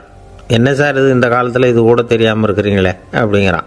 ஒரு சின்ன பையன் நம்மளை பார்த்து இப்படி கேட்டு விட்டானே அப்படின்னு நினைக்கிறப்போ நமக்கு ஒரு மாதிரி ஆகிடும். அதுக்கப்புறம்தான் இந்த தாத்தா பாட்டிலாம் சொல்கிற ஒரு கதை ஞாபகத்துக்கு வந்தது. அது என்ன கதை தெரியுமா? ஒரு ஊரில் ஒரு அம்மாவும் பிள்ளையும் இருந்தாங்களாம். அந்த மகனுக்கு திடீர்னு தேசாந்திரம் போய் வரணும்னு ஆசை வந்துட்டுது. ஊராக போய் சுற்றி பார்க்கணுங்கிற ஆசை. அந்த அம்மாவுக்கு இது பிடிக்கல. மகனை பிரிஞ்சு இருக்கிறதுக்கு அவங்க மனசு இடம் கொடுக்கல. வேணாப்பான்னு சொல்லி பார்த்தாங்க, அவன் கேட்கல. திடீர்னு புறப்படவும் செஞ்சுட்டான். சரி, இனிமேல் அவனை தடுக்க முடியாதுன்னு முடிவு பண்ணிக்கிட்டாங்க அந்த அம்மா. இருந்தாலும் புத்திசாலித்தனமாக ஒரு யோசனை பண்ணாங்க. மகனை கிட்டத்தில் கூப்பிட்டாங்க. அவங்ககிட்ட சொன்னாங்க, இதை பாருப்பா, நீ தேசாந்திரம் போகிறதுன்னு தீர்மானம் பண்ணிவிட்ட, அதை நான் தடுக்கலை, போயிட்டு வந்துடும். ஆனால் போகிறதுக்கு முன்னாடி எனக்கு ஒரு வாக்குறுதி கொடுத்துட்டு போ அப்படின்னாங்க. போகிறப்போ ராத்திரியாக இருந்தாலும் பகலாக இருந்தாலும் சரி, புளிய மரத்து நிழலில் தான் தங்கணும். திரும்பி வர்றப்போ இரவும் பகலும் நீ வேப்ப மரத்து நிழல்லே தங்கணும் அப்படின்னாங்க. சரி, அப்படியே செய்கிறேன்னு சொல்லி வாக்குறுதி கொடுத்தான் பையன். புறப்பட்டு போனான். போகிற வழியில் புளிய மரத்து நிழல்லே தங்கினான், தூங்கினான். அப்படி போய்கிட்டே இருந்தான். 7ஆவது நாள் அவன் உடம்பு சுகமில்லாமல் போயிட்டுது. ரொம்பவும் பலவீனமாயிட்டான். இனிமேல் நடக்க முடியாதுங்கிற நிலைமை வந்துட்டுது. யோசித்து பார்த்தான். சரி, இதுக்கு மேலே போக வேண்டாம் அப்படின்னு முடிவு பண்ணிவிட்டு திரும்பி வர ஆரம்பிச்சிட்டான். திரும்பி வர்றப்போ வழியில் வேப்ப மரத்து நிழலையே தங்கி தங்கி வந்தான். நாளுக்கு நாள் உடம்பு சரியாக வந்துட்டுது. 7ஆவது நாள் வீட்டுக்கு வந்து சேர்றான். உடம்பு பழையபடியே கலகலப்பாயிட்டுது. பூர்ண சுகம். தேசாந்திரம் போன பையன் திரும்பி வந்துட்டானே அப்படின்னு அந்த அம்மா ஆச்சரியப்படலை. ஏன்னா அவங்களுக்கு தெரியும் இப்படி ஆகும்னு. பையன் சீக்கிரமாக திரும்பி வரணுங்கிறதுக்காக தான் அவங்க அந்த யோசனையை சொன்னாங்க. என்ன விஷயங்கிறதையும் அவங்களே சொன்னாங்க. மகனே, புளிய மரத்து நிழல் உடம்புக்கு உஷ்ணத்தை கொடுக்கும், சீக்கம் உண்டாக்கும். அதனால் நீ தொடர்ந்து புளிய மரத்து நிழலில் தங்கினாவே நோய்க்கு ஆளாயிட்ட. அதனால் பயணத்தை முடிச்சுக்கிட்டு திரும்பி வரணுங்கிற முடிவுக்கு வந்துட்ட. திரும்பி வர்றப்போ நீ தங்கினது வேப்ப மரத்து நிழல். அது உடம்புக்கு குளிர்ச்சியை தரக்கூடியது, நோயை தீர்க்கக்கூடியது. அதனால் சுகமாக வீட்டுக்கு சேர்ந்துட்ட. உன்னோட தேசாந்திர பயணத்தை தடுக்கிறதுக்காக தான் இப்படி பண்ணினேன் அப்படின்னாங்களாம் அந்த அம்மா. பார்த்தீங்களா அம்மாவோட புத்திசாலித்தனத்தை? அப்பாவாக இருந்தால் இப்படியா பண்ணுவார்? ஒரு அப்பா பையன்கிட்ட 10 ரூபா கொடுத்து இதை எடுத்துக்கிட்டு அடுத்த ஊருக்கு போய் அங்கே இருக்கிற மாமா கிட்ட இதை கொடுத்துட்டு வாடா, வழியில் எங்கேயாவது மரத்தடியில் படுத்து தூங்கிவிடாதே அப்படின்னு எச்சரிக்கை பண்ணி அனுப்புனாராம். பையனுக்கு எச்சரிக்கையாக வாழறது எப்படிங்கிறத கற்றுக் கொடுக்கறதுக்காக இப்படி பண்ணார். அவன் பணத்தை வாங்கிட்டு போனான். அப்பா சொன்னதை மறந்துட்டு ஒரு மரத்தடியில் படுத்து தூங்கிட்டான். அவனுக்கு தெரியாமல் அவன் பின்னாடியே போன அப்பா அவன் கையில் இருந்த அந்த 10 ரூபாயை நைஸாக எடுத்துகிட்டு வந்துட்டார். அவன் பையில் தானே வச்சுருந்தான், அது தெரியாமல் எடுத்துகிட்டு வந்துட்டார். அவன் தூங்கிக்கிட்டு இருக்கான். எடுத்துகிட்டு ஒரு மறுபடியும் வீட்டுக்கு வந்துட்டார். பையன் முழிச்சுக்கிட்டு பையை தடவி பார்க்குறான், பணத்தை காணும். அழுதுகிட்டே திரும்பி வந்தான். அப்பா கிட்ட விஷயத்த சொன்னான். அப்பா சிரிச்சுக்கிட்டே சொன்னார், அதுக்கு தான்ப்பா ஆரம்பத்திலேயே எச்சரிக்கை பண்ணினேன், இனிமேலாவது நீ ஜாக்கிரதையாக இருக்கணும் அப்படிங்கிறதுக்காக தான் இப்படி பண்ணினேன். அந்த பணம் எங்கேயும் போயிடலை, நான் தான் அதை உனக்கு தெரியாமல் எடுத்து வச்சிருக்கிறேன். இதோ பாரு அப்படின்னு சொல்லிட்டு சைடு பாக்கெட்டில் கையை விட்டா அது ஓட்டையாக இருக்குது. அதை எவனோ ஏற்கனவே கத்திரிச்சு எடுத்துகிட்டு போட்டான். இப்போ அப்பா முகத்தில் அசடு வழிஞ்சுதான். ஒரு அரசனும் அமைச்சரும் ஒரு நாள் ரொம்ப சாவகாசமாக பேசிக்கிட்டு இருந்தாங்களாம். அரசன் அமைச்சரை பார்த்து ஒரு கேள்வி கேட்டிருக்கார். ஏங்க அமைச்சரே, ஆசை இல்லாத ஒரு மனுஷனால் இருக்க முடியுமா அப்படின்னு. ஏன் முடியாது, துறவி அப்படிங்கிறவங்கெல்லாம் அப்படிப்பட்டவங்க தானே அப்படின்னாராம் அமைச்சர். அவங்கெல்லாம் உண்மையிலேயே ஆசையை விட்டவங்க தானா அப்படின்னு கேட்டாராம் ராஜா. அப்படி தான் இருக்கணும் அப்படின்னாராம் அமைச்சர். அப்படின்னா ஆசையே இல்லாத ஒரு உண்மையான துறவியை நான் பார்க்கணுமேன்னார். அது என்ன பிரமாதம், அதுக்கு நான் ஏற்பாடு பண்ணுறேன் அப்படின்னு விட்டார் இவர். சொல்லிவிட்டு உடனே புறப்பட்டு போனார். அங்கங்கே தேடினார். அப்புறம் தான் அவருக்கு புரிஞ்சுது உண்மை துறவியை கண்டுபிடிக்கிறது எவ்வளவு கஷ்டமான காரியம்னு. இருந்தாலும் ராஜா கிட்ட சொல்லியாச்சே உண்மை துறவியை காட்டுறேன்னு.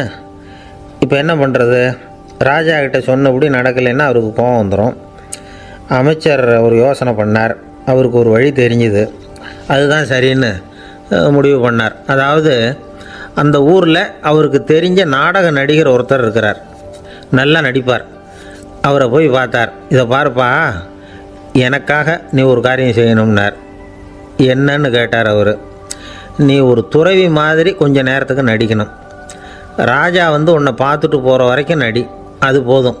அதுக்காக உனக்கு 10,000 ரூபா தரேன் அப்படின்னார். அவர் எந்த காலத்தில் இவ்வளவு பணத்தை மொத்தமாக பார்த்துருக்கார். அதனால் உடனே சரின்னு ஒத்துக்கிட்டார். அமைச்சர் அரண்மனைக்கு திரும்பி வந்தார். என்ன அமைச்சரே, இன்னுமா ஒரு உண்மையான துறவி கிடைக்கலன்னார். உண்மையான துறவி ஒருத்தரை இப்போ தான் கொஞ்ச நேரத்துக்கு முன்னாடி பார்த்து பேசிவிட்டு வர்றேன்.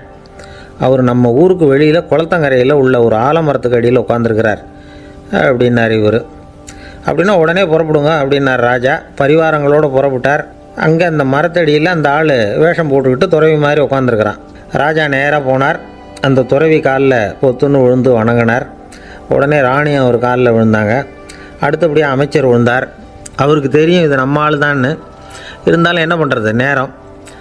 அப்புறம் பரிவாரங்கள்லாம் துறவி காலில் விழுந்து ஆசீர்வாதம் வாங்கிட்டாங்க. ராஜா அப்புறமா தங்கத்தட்டில் பொன்னையும் பொருளையும் வச்சு அந்த துறவிக்கிட்ட ரொம்ப பணிவாக நீட்டுறார். தாங்கள் தயவு பண்ணி இதை ஏற்றுக்கணும் அப்படின்னு வேண்டிக்கிட்டார். அந்த துறவி பற்றில்லாமல் அதை பார்த்தார். எல்லாத்தையும் திறந்துவிட்ட எனக்கு இதெல்லாம் எதுக்காக அப்படின்னு சொல்லி அதை மறுத்துட்டாராம். ஆஹா, உண்மையான துறவியை பார்த்துட்டோம் அப்படிங்கிற ஆனந்தம் அரசருக்கு. ரொம்ப நிம்மதியாக திருப்தியாக திரும்பி வந்தார் அரண்மனைக்கு. அதுக்கப்புறம் அமைச்சர் யாருக்கும் தெரியாமல் அந்த துறவிகிட்ட ஓடினார்.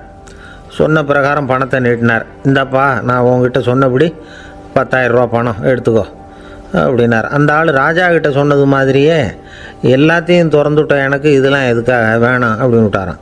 நடித்த வரைக்கும் போதும்ப்பா, இனிமேல் இந்த நாடக வசனம்லாம் வேணாம், வேஷத்தை கலைச்சிரு, பணத்தை வாங்கிக்கோன்னார். இல்லைங்க, இது வேஷம் இல்லை, இது வசனமும் இல்லை, இது உண்மை. கொஞ்ச நேரம் துறவி மாதிரி நடித்ததுக்கே இந்த தேசத்து ராஜா ராணி அமைச்சர் பரிவாரங்கள் எல்லாம் என் காலில் விழுந்து வணங்குறாங்க. அப்படின்னா உண்மையான துறவியாக இருக்கிறது எவ்வளவு பெருமையான விஷயம். நான் உண்மையான துறவியாக ஆக போகிறேன், அப்படி முடிவும் பண்ணிட்டேன் அப்படின்னார் அந்த நடிகர். வேஷம் கூட எப்படிப்பட்ட விளைவுகளை உண்டு பண்ணுது பார்த்தீங்களா. நம்மால் ஒருத்தன் ரொம்ப வசதியாக தான் இருந்தான், ஒரு நாள் அவன் சொத்து பூரா திருட்டு போட்டுது. அதுக்கப்புறம் இவன் துறவி மாதிரி ஆகிட்டான், ஊர் ஊராக சுற்றினான், ஒரு குருநாதரை தேடி கண்டுபிடிச்சான், அவர்கிட்ட சீடனாக சேர்ந்துக்கிட்டான். அவனை பார்த்து ஒருத்தர் கேட்டார், நீ உண்மையான சீடன் தானான்னு. இல்லைங்க, சீடன் மாதிரி நடிச்சுக்கிட்டு இருக்கிறேன் அப்படின்னா. அது குரு துரோகம் இல்லையா அப்படின்னு கேட்டார் அவர். இல்லைங்க, நான் பண்ணது குரு துரோகம் இல்லை, என் குரு பண்ணது தான் துரோகம். என்னுடைய பணத்தை கொள்ளையடித்தது இவர் தான், அதை எங்கே வச்சுருக்காருன்னு கண்டுபிடிக்கிறதுக்காக தான் இவர்கிட்ட வந்து சீடனாக சேர்ந்துருக்கிறேன் அப்படின்னா. ஒரு ஆள் இருந்தான், நிறைய பணம் சம்பாதிச்சான், ஆனால் செலவு பண்ண மனசு வரல, கருமி. அவன் என்ன பண்ணான், சேர்த்த பணம் பூராவையும் ஒரு மரத்தடியில் புதைச்சி வச்சுருந்தான். வாரத்துக்கு ஒரு தடவை அந்த மரத்தடிக்கு வருவான், புதைச்ச இடத்த ஆவலோடு பார்த்துக்கிட்டு இருப்பான், அதுக்கப்புறம் போயிடுவான், அவ்வளவுதான். ஒரு நாள் ஒரு திருடன் வந்தான், இவன் புதைச்சி வச்சுருந்ததெல்லாம் எடுத்துகிட்டு போட்டான். இது தெரிஞ்சு போச்சு. அந்த கருமி புலம்ப ஆரம்பிச்சிட்டான். இவன் புலம்பலை கேட்டதும் அக்கம் பக்கத்தில் இருந்தவங்கெல்லாம் ஓடி வந்தாங்க. என்ன விஷயம்னு விசாரித்தாங்க. இவன் சொன்னான். ஒரு பெரியவர் கேட்டார், ஏப்பா வாரம் வந்து இந்த இடத்த பார்க்குறதாக சொன்னியே, எப்போவாவது இதில் இருக்கிற பணத்தை எடுத்து செலவு பண்ணியிருக்கியா அப்படின்னு கேட்டார். நான் அப்பப்போ வந்து அதை பார்க்குறது தான் வழக்கம், அதை தொட்டதே இல்லைன்னு அவன். சரி, அப்படின்னா இப்போவும் நீ அதே மாதிரி வாரம் ஒரு தடவை வந்து இந்த இடத்த பார்த்துட்டு போகலாமே அப்படின்னாராம் அந்த பெரியவர். அதுவும் சரிதானே, எவ்வளவு காலமானாலும் அவன் அந்த பணத்தை எடுத்து செலவு பண்ண போகிறதில்ல. அப்படி இருக்கிறப்ப உள்ளே பணம் இருந்தாலும் ஒன்று தான், இல்லாமல் போனாலும் ஒன்று தான். இதிலேருந்து என்ன புரியுதுன்னா, ஒருத்தர்கிட்ட இருக்கிற பணத்தை கொண்டு அவர் பணக்காரரா ஏழையா அப்படின்னு முடிவு செய்கிறது சரியில்லை. அந்த செல்வத்தை அனுபவிக்கிற திறன், பயன்படுத்துகிற திறன், அதை வச்சு தான் அவர் ஏழையா பணக்காரரா அப்படிங்கிறத நிர்ணயம் பண்ணணும். அதுதான் சரி. செலவு பண்ண தெரியாதவன் சேகரம் பண்ணிகிட்டே இருக்கிறதுனால என்ன பிரயோஜனம்? தலைமுடியே இல்லாதவன் தாராளமாக சீப்புகளை வாங்கி சேகரம் பண்ணுறது மாதிரி தானே இது. சில சமயம் செலவு பண்ண நாம் தயாராக இருந்தால் கூட அந்த செல்வம் நமக்கு பயன்படுறதில்ல. அரேபியாவில் ஒரு நகை வியாபாரி விலை உயர்ந்த முத்துக்களை எல்லாம் அவர் வச்சு வியாபாரம் பண்ணிகிட்டு இருந்தார். அவர் ஒரு சமயம் ஒரு பாலைவனம் வழியாக போயிட்டு இருக்கிறார் ஒட்டகத்தில். அப்போது திடீர்னு கடுமையான புயல் வீச ஆரம்பிச்சுட்டுது. திசை தவறி இவர் எங்கேயோ வந்துட்டார். கூட வந்தவங்களையும் காணலை, எங்கே போனாங்களோ தெரியல. இவர் ரொம்ப பயந்து போய் அங்கேயும் எங்கேயுமா அலைஞ்சு தெரிகிறார். வழியே தெரியல, பசி கடுமையாயிட்டுது. ஒட்டகத்து முதுகில் ஒரு மூட்டை இருந்தது, அதை பிரித்து பார்த்தார். உள்ளே ஏதாவது இருக்கான்னு தேடி பார்க்குறார். அது வரைக்கும் கண்ணில் தட்டுப்படாத அபூர்வமான ஒரு பை கண்ணில் பட்டுது. ஆஹா, அதில் ஏதாவது சாப்பிட்றதுக்கு இருக்கும் அப்படின்னு நினச்சி ஆவலாக அதை பிரித்து பார்க்குறார். அந்த பையில் விலை உயர்ந்த முத்துக்கள் நிறைய இருந்துதான். அப்போ தான் அவர் நினச்சாராம், விலை உயர்ந்த முத்துக்கள் கூட சாப்பிட்றதுக்கு உணவாக முடியாது அப்படிங்கிறத புரிஞ்சுக்கிட்டாராம். எந்த நேரத்தில் எது நமக்கு தேவையோ அது நமக்கு தாராளமாக கிடைக்கணும். அப்படி அது கிடைக்கிறதுக்கு நம்மக்கிட்ட இருக்கிற செல்வம் பயன்படணும். அது நமக்கும் பயன்படலாம், நம்ம மூலமாக அடுத்தவங்களுக்கும் பயன்படலாம். அதுதான் செல்வத்தின் பயன். ஒரு மரத்தடியில் ஒருத்தன் உட்காந்து அழுதுகிட்டு இருந்தான். அந்த பக்கமாக வந்த இன்னொருத்தன் ஏப்பா அழுதுகிட்டு இருக்கிறேன்னு கேட்டான். இந்த இடத்துல தான் பூமிக்கு அடியில் பணம் இருக்குது, புதைச்ச இடம் தெரியல, அதான் அழறேன் அப்படின்னா. நல்லா ஞாபகப்படுத்தி பாரு, எந்த இடத்துல புதைச்ச அப்படின்னு கேட்டான் இவன். அது எப்படி எனக்கு தெரியும், புதைச்சி வச்சிருக்கிறவன் நான் இல்லையே, எங்கள் எதிர்த்த வீட்டுக்காரன் அப்படின்னானா இவன். அந்த ஆள் என்னை கண்ணா பண்ணான்னு திட்டிவிட்டான் சார், அதை நினச்சா எனக்கு ரொம்ப வருத்தமாக இருக்குது அப்படின்னு சொல்லி கவலைப்பட்டார் ஒருத்தர். இதில் கவலைப்படுறதுக்கு என்ன இருக்குது அப்படின்னார் ஒரு பெரியவர். அவர் ஒரு மகான். என்ன சார் இப்படி சொல்கிறீங்க, ஒருத்தர் நம்ம பார்த்து திட்டுனா வருத்தமாக இருக்காதா அப்படின்னார். அது எப்படி வருத்தமாக இருக்கும், திட்டுறதுங்கிறது என்ன, அது வெறும் சத்தம் தானே அப்படின்னார் அந்த பெரியவர். நம்ம ஆளுக்கு தலையை பிச்சுக்கலாம் போல் இருந்தது. இருக்காது அப்படின்னா நமக்கே அப்படி தானே தோணுது. அந்த பெரியவர் சொல்கிறது ரொம்ப பெரிய விஷயம். அதை நாம் புரிஞ்சிக்க முயற்சி பண்ணலாம்னா நடைமுறை வாழ்க்கைக்கு அது ஒத்து வர்றது மாதிரி தெரிய மாட்டேங்குது. இருந்தாலும் அந்த பெரியவர் அதுக்கு என்ன தான் விளக்கம் கொடுக்குறாருன்னு பார்ப்போமே. ஒரு ரயில் போயிட்டுருக்கு, அதில் ஒரு சாது போயிட்டுருக்கார். அந்த ரயில் அவர் ஹரித்வாரம் போயிட்டுருக்கார். அவர் ரயிலில் ஏகப்பட்ட கூட்டம். நம்ம ஊர் ரயில் கேட்க வேணும், டிக்கெட் வாங்கிட்டு கொஞ்சம் பேர், வாங்காத கொஞ்சம் பேர். அது என்னத்துக்கு அனாவசியமாக டிக்கெட் அப்படிங்கிற நினப்பில் பாதி பேர். இந்த கூட்டத்துக்கு மத்தியில் அந்த சாதுவும் போயிட்டுருக்கிறார். உட்கார்றதுக்காக இருந்த இடத்துல ஒரு ஆள் படுத்துருக்கிறான். கொஞ்சம் முரட்டு ஆசாமி. அவன் கால் பக்கத்தில் கொஞ்சோண்டு இடம் பாக்கி இருந்தது. அந்த இடத்துல இந்த சாது உட்காந்துருந்தார். மெதுவாக உட்காந்துக்கிட்டார் போய். ஆனால் அந்த ஆள் ராத்திரி பூரா இவரை காலால் உதச்சிக்கிட்டே இருக்கிறான். அது இவருக்கு ரொம்ப அவமானமாக பட்டுது. அதனால் துக்கம் ஏற்பட்டுது. இருந்தாலும் அதை ஒரு மாதிரியாக சகிச்சுக்கிட்டே இவர் வந்து சேர்ந்தார். பொழுது விடிஞ்சுது. அந்த சாது ஹரித்வார் வந்து சேர்ந்தார். அங்கே ஒரு பெரிய ஞானியை சந்தித்தார். ராத்திரி ரயிலில் அந்த ஆள் உதைச்சதையும் அதனால் தனக்கு ஏற்பட்ட துக்கத்தையும் இந்த சாது அந்த ஞானிகிட்ட சொன்னார். சொல்லிவிட்டு, ஏன் சுவாமி, எனக்கு துக்கம் ஏற்பட்டதே அது தப்பா அப்படின்னு கேட்டார். தவறு தான்னார் அந்த ஞானி. உனக்கு இன்னமும் தேக அபிமானம் போகலைங்கிறது தான் அது காட்டுது. அஷ்டாவக்கிரர் என்ன சொல்கிறார் தெரியுமா?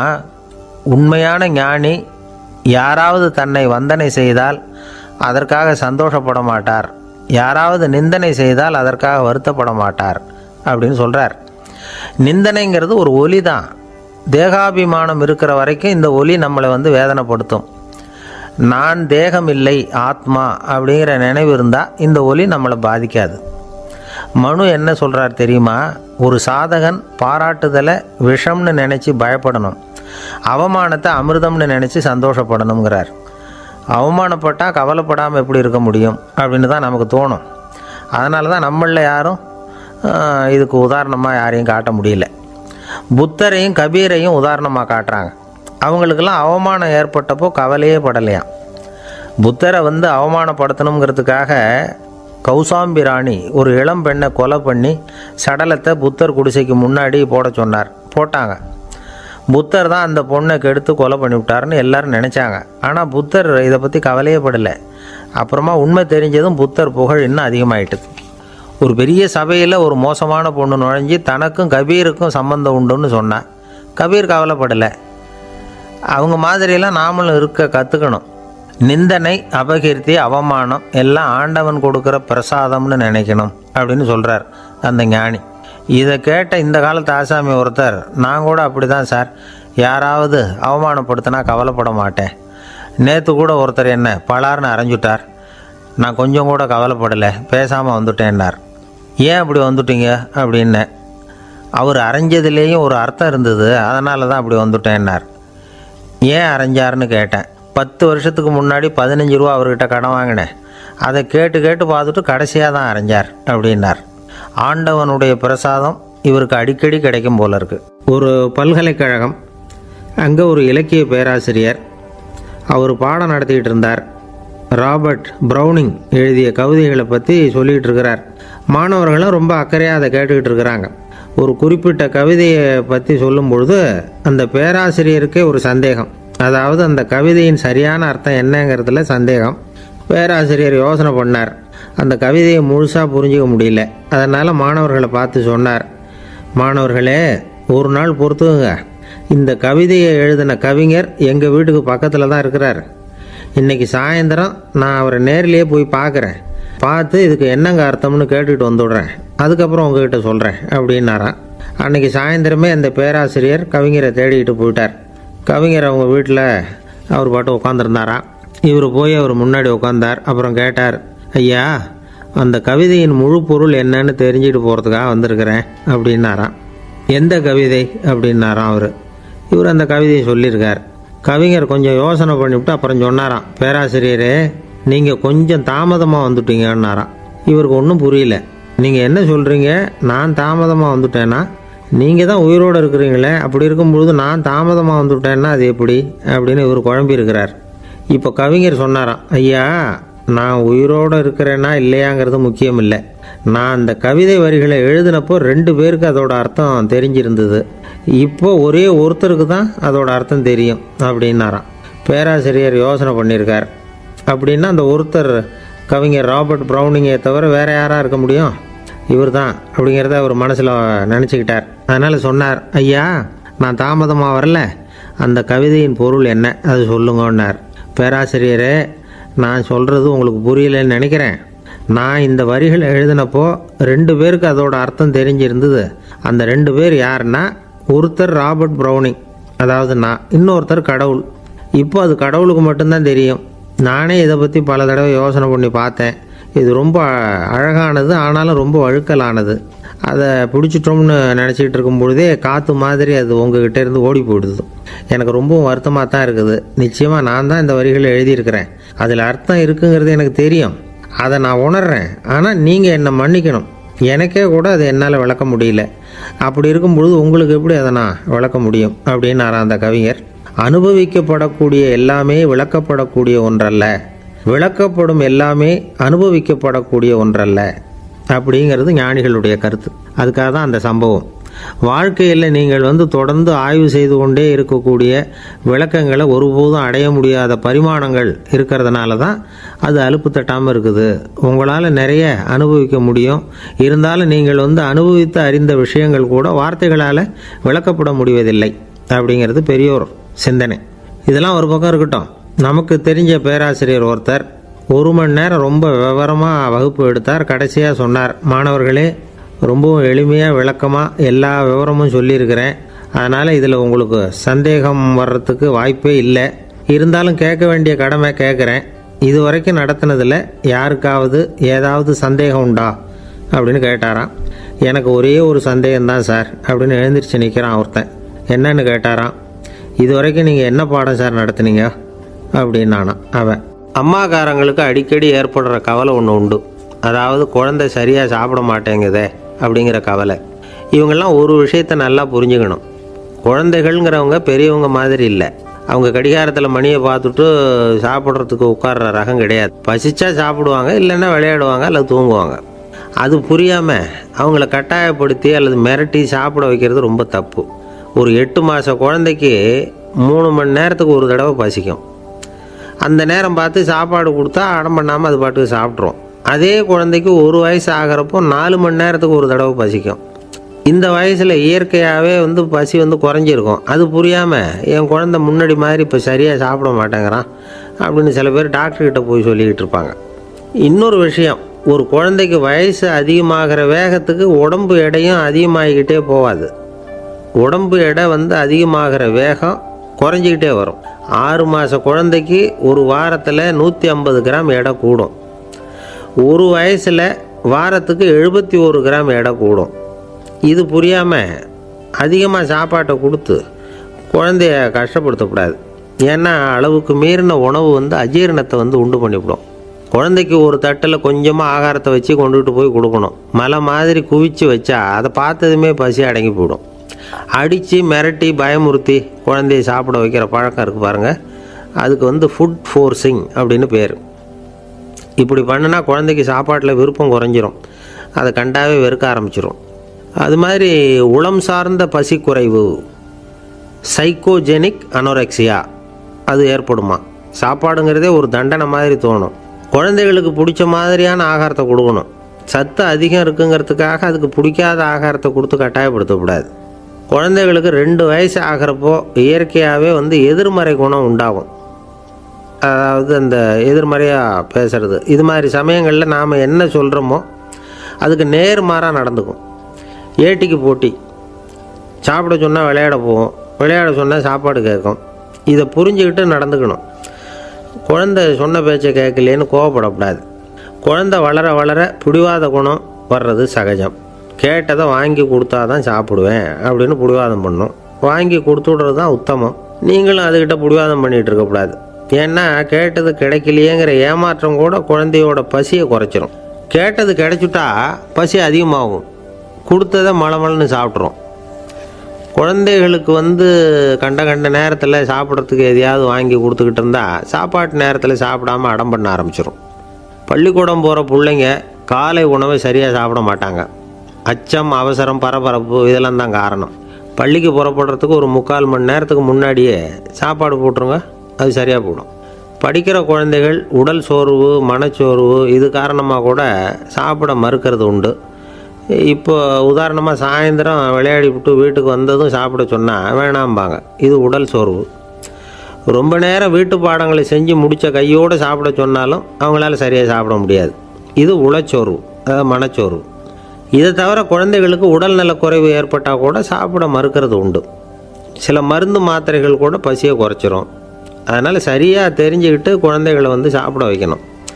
அது புரியாமல் கையில் சாப்பாட்டு தட்டை வச்சுக்கிட்டு குழந்தைகளை விரட்டிக்கிட்டு அலையக்கூடாது. ஒரு சின்ன பையன் சொன்னான், எங்கள் அம்மா சாப்பாடு போடுறது தெரிஞ்சால் நான் உடனே வீட்டை விட்டு வெளியில் ஓடி போடுவேன் அப்படின்னா. ஏன் அப்படி பண்ணுறேன்னு கேட்டோம். எங்கள் அப்பா கூட அது மாதிரி தான் சார் பண்ணுவார் அப்படிங்கிறான். ஒருத்தன் எப்படி நடந்துக்கிறாங்கிறத வச்சு தான் அந்த ஆள் எப்படிங்கிறத நாம் முடிவு பண்ணுறோம். ஆளுமைன்னு சொல்கிறோம்ல, அதுக்கு சூழ்நிலைகளை ஆளுகின்ற தன்மை அப்படின்னு விளக்கம் கொடுக்குறார் ஒரு உளவியல் நிபுணர். சரி, ஒரு மனிதனுடைய ஆளுமையை உருவாக்குகிற விஷயங்கள் என்னென்ன? பிறப்பு, வளர்க்கப்பட்ட விதம், படிப்பு, நண்பர்கள், சமுதாயம், இப்படி நிறைய உண்டு. ஆளுமையின் அடிப்படையில் சில மனநோய்கள் உண்டாகுது. அதெல்லாம் என்னென்னங்கிறத தெரிஞ்சு வச்சுக்கிட்டோம்னா நம்ம கூட இருக்கிறவங்கள அடையாளம் கண்டுபிடிக்கிறதுக்கு அது ரொம்ப உபயோகமாக இருக்கும். ஃப்ரெனாய்டு ஆளுமை அப்படின்னு ஒன்று. இந்த கோளாறு உள்ளவங்க எப்படி இருப்பாங்க தெரியுமா? அதிக உணர்ச்சி, சந்தேகம், பொறாமை இதெல்லாம் அதிகமாக இருக்கும். வளைஞ்சு கொடுக்க மாட்டாங்க. அடுத்தவங்களோட இணக்கமான உறவு இருக்காது. அவங்க செய்கிற தப்புக்கெல்லாம் அடுத்தவங்களை குறை சொல்லிகிட்டு இருப்பாங்க. இது ஒரு ரகம். அடுத்தது ஸ்கிசாய்டு ஆளுமை அப்படின்னு சொல்கிறாங்க. இந்த கோளாறு உள்ளவங்க அடுத்தவங்களோட பழக கூச்சப்படுவாங்க. சின்ன வயசுலேயே இது ஆரம்பமாயிடுது. பகல் கனவுலேயே சஞ்சரிப்பாங்க. அவங்களுடைய விரோதம், கோபம் இதை கூட வெளியில் காட்டிக்க முடியாமல் இருப்பாங்க. இவங்களுக்கு அகமுகம், பிரச்சனைகள்லேருந்து ஒதுங்கி எதுலேயும் ஈடுபாடு இல்லாதவங்களாக இருப்பாங்க. இப்படி ஒரு ரகம். அடுத்தது சைக்ளோதமிக் ஆளுமை அப்படின்னு சொல்கிறாங்க. அது என்னென்னா, உணர்ச்சிகளில் ஏற்றத்தாழ்வு அதிகமாக இருக்குமா.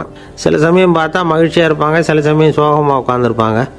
அவங்க மனநிலைக்கு தகுந்த மாதிரி சமூக நிகழ்ச்சிகளில் பங்கெடுத்துக்குவாங்க. இன்னொரு வகை என்னென்னா எண்ணப்பீடிகை ஆளுமை அப்படின்னு பேர் வச்சுருக்கிறாங்க. அதுக்கு இவங்களுக்கெல்லாம் கரெக்டாக இருக்கணும். எல்லாம் சட்டத்திட்டம் எதுலேயும் ஒரு ஒழுங்குமுறை, இப்படி எதிர்பார்க்குற மனோபாவம். இவங்க எதிர்பார்ப்புக்கும் அரண்முறைக்கும் மற்றவங்க கட்டுப்படணும்னு நினைப்பாங்க. இந்த நிலைமை நீடித்தா என்ன ஆகும் தெரியுமா? அலைக்கழிக்கிற எண்ணங்கள் திரும்ப திரும்ப ஒரே செயலை செய்ய தூண்டுற மன தளர்ச்சிக்கு ஆளாயிடுறாங்க. அடுத்தது ஹிஸ்டீரியா ஆளுமை. சின்ன விஷயத்தையெல்லாம் பெருசுப்படுத்தி நாடகமாக்குற நடிகர்கள் இவங்க. உணர்ச்சி அதிகம் உள்ளவங்க. இவங்க மன எழுச்சியில் பக்குவமின்மை, குழந்தைத்தனம், முதிர்ச்சியின்மை எல்லாம் இருக்கும். தன்னலம் மிக்க குணம். பிறர் தன்னை மட்டுமே கவனிக்கணும்னு நினச்சி செயல்படுறது, இதெல்லாம் இவங்க அடையாளம். அடுத்த ரகம் எப்படின்னா வளர்ச்சியற்ற ஆளுமைன்னு சொல்கிறாங்க. அடுத்தவங்களோட இணங்கி போக முடியாதவங்க. அறிவு, மன எழுச்சி, சமூக உறவு இதில் எல்லாம் போதுமான வளர்ச்சியையும் நிறைவையும் பெற முடியாதவங்க. இவங்களால் வாழ்க்கையில் முன்னேற முடியாது. பிச்சைக்காரங்க, குற்றவாளிகள், இவங்ககிட்டெல்லாம் இது மாதிரியான ஆளுமை அதிகமாக இருக்குமா. அடுத்தது என்னென்னா சோர்வுடைய ஆளுமை. எதுலேயும் உற்சாகம் இல்லாமல் சோர்ந்து போயிருப்பாங்க. அதுக்கெல்லாம் நமக்கு வலிமை இல்லைப்பா அப்படின்னு சொல்லிகிட்டு இருப்பாங்க. சின்ன விஷயங்களுக்கெல்லாம் அதிர்ச்சி அடையிறது. வாழ்வின் சுவையை அனுபவிக்க முடியாதவங்க. இன்னொரு ரகம் இது கொதித்தெழும் ஆளுமைங்கிறாங்க. எதுக்கு எடுத்தாலும் ஆத்திரம், குரோதம், வன் செயல் இதிலெல்லாம் ஈடுபாடு, இப்படி உள்ளவங்க. நத்தை வகை ஆளுமை அப்படின்னு ஒன்று. அடுத்தவங்க மேலே விரோதம் இருக்கும், அடிக்கணுங்கிற எண்ணம் இருக்கும். ஆனால் அதை அப்படியே வெளியில் காட்டாமல் அதே சமயம் அமைதியான முறையில் வெறுப்பை வெளிக்காட்டுற ரகம். இவங்கெல்லாம் பேசாமல் கம்முன்னு இருந்துக்கிட்டே நினச்சதை நிறைவேற்றிக்கிடுவாங்க. முன்ஜாக்கிரதை ஆளுமை அப்படின்னு ஒரு ரகமாக.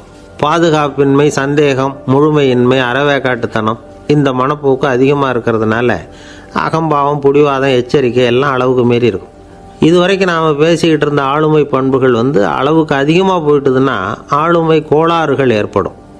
அதன் அடிப்படையில் மனவியாதிகள் வருமா. அதனால் இணக்கமான, எல்லாரும் விரும்புகிற இயல்பான ஆளுமையை பெறுவதற்கு நாம் முயற்சி செய்யணும் அப்படிங்கிறது மனோதத்துவ நிபுணர்களுடைய ஆலோசனை. ஒருத்தர் ஒரு மனோதத்துவ டாக்டரை தேடிட்டு வந்தாராம். டாக்டர், எனக்கு மனசில் ஏதோ வியாதி, ஆளுமை கோளாறு, அதாவது எனக்கு சீக்கிரமாக செத்து போனால் தேவையில்லைன்னு தோணுது அப்படின்னாராம். உடனே அந்த டாக்டர், சரி அப்படின்னா இங்கேயே இருங்க, நான் வைத்தியம் பார்க்குறேன் அப்படின்னாராம். ஆஃபீஸ் முடிஞ்சு வீட்டுக்கு போகிற சமயத்தில் ஒருத்தர் கடைக்கு போய் ஸ்வீட் வாங்கினார். சரி, வீட்டுக்கு பிள்ளைங்களுக்கு தான் வாங்கிட்டு போகிறார் அப்படின்னு மற்றவங்க நினச்சாங்க. அவர் அப்படி செய்யலை. அந்த இடத்துலையே பொட்டலத்தை பிரித்தார். திருட மாதிரி அப்படியே சுற்றி ஒரு தரம் பார்த்துக்கிட்டார். யாரும் தெரிஞ்சவங்க இல்லைங்கிறத முடிவு பண்ணிவிட்டு அவசரமாக அதை அப்படியே போட்டு முழுகிவிட்டு கையை தொடச்சிக்கிட்டு நல்ல பிள்ளை மாதிரி நடந்து போக ஆரம்பிச்சிட்டார். அவர் யாருன்னா, அவரோட பிரச்சனை எல்லாருக்கும் தெரியாது, சில பேருக்கு தான் தெரியும். அதாவது அவர் உடம்பில் சர்க்கரை இருக்குதுன்னு டாக்டர் சொல்லிவிட்டாராம். அதனால் வீட்டில் சர்க்கரையே இவர் கண்ணில் காட்டுறதில்ல. அதனால் இவர் யார் கண்ணிலையும் படாமல் இப்படிப்பட்ட வேலைகள்லாம் செய்கிறது வழக்கம். யாருக்கும் தெரியாமல் இப்படி ஸ்வீட்டை வாங்கி சாப்பிட்டுட்டு அவர் பாட்டுக்கு போயிடுறது. இப்படிப்பட்டவங்களுக்கெல்லாம் கொஞ்சம் ஆறுதலான தகவல் இன்றைக்கி. அது என்னென்னா, நாம் சாப்பிட்ற சர்க்கரைக்கும் நம்ம உடம்பில் உள்ள சில கோளாறுகளுக்கும் அப்படி என்ன தான் சம்மந்தம் இருக்குது. இதை பற்றி சமீபத்தில் சில ஆராய்ச்சிகள்லாம் நடந்திருக்குது. ஏன்னா சர்க்கரைன்னாவே விஷம் மாதிரி அதை பார்க்குறவங்களும் சில பேர் உண்டு. சின்ன பிள்ளைங்களுக்கு வயத்தில் பூச்சி உண்டாகிறதுலேருந்து பெரியவங்களுக்கு நீரிழிவு வர்ற வரைக்கும் எல்லாத்துக்கும் சர்க்கரை தான் காரணம்னு சொல்லிகிட்டு இருக்கிறோம். ஆனால் அந்த அளவுக்கு பயப்பட வேண்டிய அவசியம் இல்லை அப்படின்னு சொல்கிறாங்க. சர்க்கரை வியாதி, இருதய நோய், பித்த நீர்ப்பை நோய், இதெல்லாம் சில நோய்கள்லாம் நாம் சாப்பிட்ற சர்க்கரைக்கும் தொடர்பு இருக்குன்னு நினைக்கிறோம். ஆனால் அப்படி சம்பந்தம் உண்டுங்கிறதுக்கு போதுமான அளவுக்கு ஆதாரம் இல்லை அப்படிங்கிறாங்க ஆராய்ச்சியாளர்கள். ஒரே ஒரு சம்பந்தம் தான் உறுதியாக இருக்குதான். அதுவும் இந்த பல் சிதைவு அப்படின்னு இருக்கு இல்லையா, அந்த சர்க்கரை சாப்பிட்றதுக்கும் இந்த பல் சிதைவுக்கும் சம்பந்தம் இருக்குது அப்படிங்கிறத மட்டும் உறுதியாக சொல்கிறாங்க. சர்க்கரைன்னா நாம் சாப்பிட்ற ஜீனி மட்டும் இல்லை, பழம், காய்கறி, பால், தேன், இப்படி எல்லாத்துலேயும் அது இருக்குது. கேரட்டு கொடுக்குற சத்தில் 88% சர்க்கரை, ஆப்பிள் கொடுக்குற சக்தியில் 95% சர்க்கரை. இது ஜீனி சர்க்கரை, இது ஆப்பிள் சர்க்கரை அப்படிங்கிற வித்தியாசம்லாம் உடம்புக்கு கிடையாது. ரெண்டுமே உடனடியாக சக்தி கொடுக்குது. ஒரு ஸ்பூன் சர்க்கரையில் 16 கலோரி தான் சத்து இருக்குது. அதிகமாக சர்க்கரை சாப்பிட்டா நீரிழிவு வந்துருங்கிறது தப்பான ஒரு அபிப்பிராயம். டயபெட்டிஸுங்கிறது ஒரு மெட்டபாலிக் டிசார்டர், அவ்வளவுதான். அதாவது நாம் சாப்பிட்ற சர்க்கரையை நம்ம உடம்பு திறமையாக உபயோகப்படுத்திக்க முடியல அப்படின்னு அர்த்தம். அதனால தான் அதிகமாக இனிப்பு வேணாம்னு சொல்கிறோம். ஏற்கனவே உடம்பால் முடியாத ஒன்றை மறுபடியும் அது தலையில் சுமத்தி அதிகமாக வேலை வாங்க வேணாமே அப்படிங்கிறதுக்காக தான். ஆகாரத்தில் அதிகமாக சர்க்கரை இருந்தால் அதனால் உடனே சர்க்கரை வியாதி வந்துடும்ங்கிறதுக்கு விஞ்ஞான ரீதியாக போதுமான ஆதாரம் இல்லை. அதனால் எப்போவாவது அதிகமாக ஸ்வீட்டு சாப்பிட்டுட்டா, ஐயோ அதிகமாக சாப்பிட்டோமோ, என்ன பண்ண போகுது தெரியலையே அப்படின்னு நினச்சி மனசை போட்டு குழப்பிக்க வேண்டியதில்லை. பொதுவாக எதுவுமே அதிகமாக வேண்டாம், எல்லாம் சீராக இருந்தால் போதும். நீரிழிவுங்கிறது புதுசாக வந்துட்ட ஒரு நோய் இல்லை, ரொம்ப காலமாகவே இருக்கிற ஒன்று தான். நம்ம முன்னோர்கள் இதை மதுமேகம் அப்படின்னு சொல்லுவாங்க. அதை கட்டுப்படுத்துறதுக்கு அவங்களே சில வழிமுறையை சொல்லி வச்சுருக்கிறாங்க. அது என்னென்னா வேறு ஒன்றும் இல்லை, இந்த பாவக்காய், முள்ளங்கி, அருகம்புல், அவ்வளவுதான். வெள்ளை முள்ளங்கி இருக்குல்ல, அதை வாரத்துக்கு 3 நாள் சாப்பிட்டுக்கிட்டு வாங்க. நூலுக்கோல் ரொம்ப நல்லது. இல்லைன்னா முள்ளங்கி சாறு 1 ounce சாப்பிட்டுட்டு வரலாம். ரத்தத்தில் சேர்கிற சர்க்கரை அளவு இதெல்லாம் கட்டுப்படுத்துது. சிறுநீரில் காணப்படுகிற சர்க்கரை அளவையும் சமநிலைப்படுத்துது. தினமும் ஆகாரத்தில் கோதுமை, கேழ்வரகு, வெந்தயம், கருவேப்பிலை, சோயாபீன்ஸ் எது கிடைக்குதோ சேர்த்துக்கலாம். இப்படிலாம் செஞ்சுக்கிட்டு வந்தால் அப்புறம் வீட்டுக்கு தெரியாமல் கடையில் போய் நின்றுக்கிட்டு ஸ்வீட் வாங்கி திருட்டுத்தனமாக சாப்பிட வேண்டிய அவசியமே உங்களுக்கு வராது. 2 ஆசாமிகள் கடற்கரையில் உட்காந்து சாவகாசமாக பேசிக்கிட்டு இருந்தாங்களாம். ஒருத்தர் சொன்னார், இன்னொருத்தருக்கு தெரியாமல் ஸ்வீட்டு சாப்பிட்றதே எப்பவும் இடைஞ்சல் தான் சார். நேற்றுக்கு பாருங்கள், அப்படி தான் சாப்பிட்டுக்கிட்டு இருந்தேன், வீட்டுக்காரி கண்ணில் போட்டுவிட்டுது, அதுக்கப்புறம் ஒரே ரகலையாக போச்சு அப்படின்னாராம். எனக்கு கூட அப்படி தான் சார் ஆகிட்டுது, ஒரே ரகலை அப்படின்னாராம் இன்னொருத்தர். நீங்கள் சாப்பிட்டதும் உங்கள் வீட்டுக்காரங்க கண்ணில் போட்டுவிட்டுதா சார் அப்படின்னு கேட்டிருக்காரு இவர். அதுக்கு அவர் சொன்னாராம், அப்படி இல்லை சார், கடைக்காரர் கண்ணில் போட்டுவிட்டுதோ, நான் அவருக்கு தெரியாமல் அந்த ஸ்வீட்டை அவர் கடையிலேருந்து எடுத்திருந்தேன் அப்படின்னு விளக்கம் கொடுத்தாராம் இந்த ஆள். ஒருத்தர் முகத்தை தொங்க போட்டுக்கிட்டு ஒரு மாதிரியாக வந்தார். என்ன விஷயம்னு விசாரித்தேன். என்னுடைய நண்பன் ஒருத்தங்கிட்ட கருத்து வேறுபாடு, இனிமேல் நமக்குள்ளே எந்த சம்மந்தமும் வேணாம்னு நட்பை முறிச்சிட்டு வந்துட்டேன்னா. நண்பர்கள்னு இருந்தால் கருத்து வேறுபாடு வரத்தான் செய்யும்னு. கருத்து வேறுபாடு வராமல் இருக்கிறதுக்கு ஏதாவது வழி உண்டா அப்படின்னு கேட்டாங்க. அதை பற்றி நிபுணர்கள் சில யோசனைகளை சொல்லியிருக்கிறாங்கன்னு. முதல் விஷயம் என்னென்னா, உங்கள் நண்பனுக்கு ஒரு செய்தி சொல்லணும்னா அதை நீங்களே நேரடியாக சொல்லுங்கள், அல்லது உங்கள் கைப்பட கடிதம் எழுதுங்க. அதாவது நேரடி தொடர்பு முக்கியம். அதை விட்டுட்டு இன்னொருத்தர் மூலமாக நண்பர்களுக்கு செய்தி அனுப்புனா நீங்கள் சொல்கிற செய்தி அப்படியே போய் சேராது, அது சேதமாயிடும். கூட்டி குறைச்சி சொல்லிவிடுவாங்க, அது குழப்பத்தில் கொண்டாந்து விட்டுரும். இது ஒரு யோசனை. ரெண்டாவது யோசனை என்னென்னா, நீங்கள் ஒரு நல்ல காரியத்தை செய்யும் பொழுது உங்கள் நண்பரையும் சேர்த்துக்குங்க, அவருக்கும் அதில் ஒரு ஈடுபாட்டை உருவாக்குங்க. மூணாவது யோசனை, நம்ம பக்கத்தில் இருக்கிற நண்பர் மகிழ்ச்சி அடைகிற மாதிரி ஏதாவது செய்யணும். சின்ன சின்ன செயல்களாக இருந்தாலும் பரவாயில்ல, அவர் நமக்கு எதுவும் செய்யலையே, நாம் எதுக்கு செய்யணும் அப்படின்னு நினச்சிக்கிட்டு இருக்கக்கூடாது. நாலாவது யோசனை என்னென்னா, உங்களுக்கு ஒரு பிரச்சனையா அல்லது உங்கள் நண்பருக்கு ஒரு பிரச்சனையா, எதுவாக இருந்தாலும் 2 பேரும் சேர்ந்து உட்காந்து ஆலோசனை பண்ணுங்கள். நம்ம யோசனையும் கேட்கப்படுதே அப்படிங்கிற நினைப்பே அவருக்கு ஒரு மன நிறைவை உண்டாக்குமா. 5வது யோசனை, உங்கள் நண்பர் ஏதோ ஒரு காரியத்தை செய்கிறார், நீங்கள் உடனே அவசரப்பட்டு நீ செய்கிறது தப்புன்னு தீர்ப்பு சொல்லக்கூடாது. அவர் அதை செய்யறதுக்கான நியாயங்கள் எவ்வளோ இருக்கும், அதை புரிஞ்சுக்கிறதுக்கு முயற்சி பண்ணணும். 6வது யோசனை, உங்கள் நண்பர் என்ன சொன்னாலும் அதை பொறுமையாக கேளுங்க. அவர் சொல்கிறத புரிஞ்சுக்கணும், அவர் சொல்ல விரும்புகிறத புரிஞ்சுக்கணும், அவர் சொல்ல முடியாமல் தவிக்கிறதையும் புரிஞ்சுக்கணும். இப்படி 3 விதமாகவும் அவரை புரிஞ்சுக்கிட்டு அதுக்கு தகுந்த மாதிரி செயல்படணும். 7வது யோசனை என்னென்னா, உங்கள் நண்பர் உங்ககிட்ட ஏதோ ஒரு கருத்தை சொல்கிறார், அது உங்களுக்கு பிடிக்கல, அதுக்காக உடனே நீ சொல்கிறது சரியில்லை, நான் ஒத்துக்க மாட்டேன் அப்படின்லாம் மறுத்துக்கிட்டு இருக்கக்கூடாது. அவர் சொல்கிறத கேட்கணும், பொறுமையாக சிந்திக்கணும், அதுக்கப்புறம் பதில் சொல்லணும். இப்படிலாம் நடந்துக்கிட்டால் நண்பர்களுக்குள்ள கருத்து வேறுபாடு வர்றதுக்கு வாய்ப்பே இருக்காது அப்படின்னு வல்லுநர்கள் தொகுத்து சொல்லியிருக்கிறாங்க இந்த யோசனைகளை.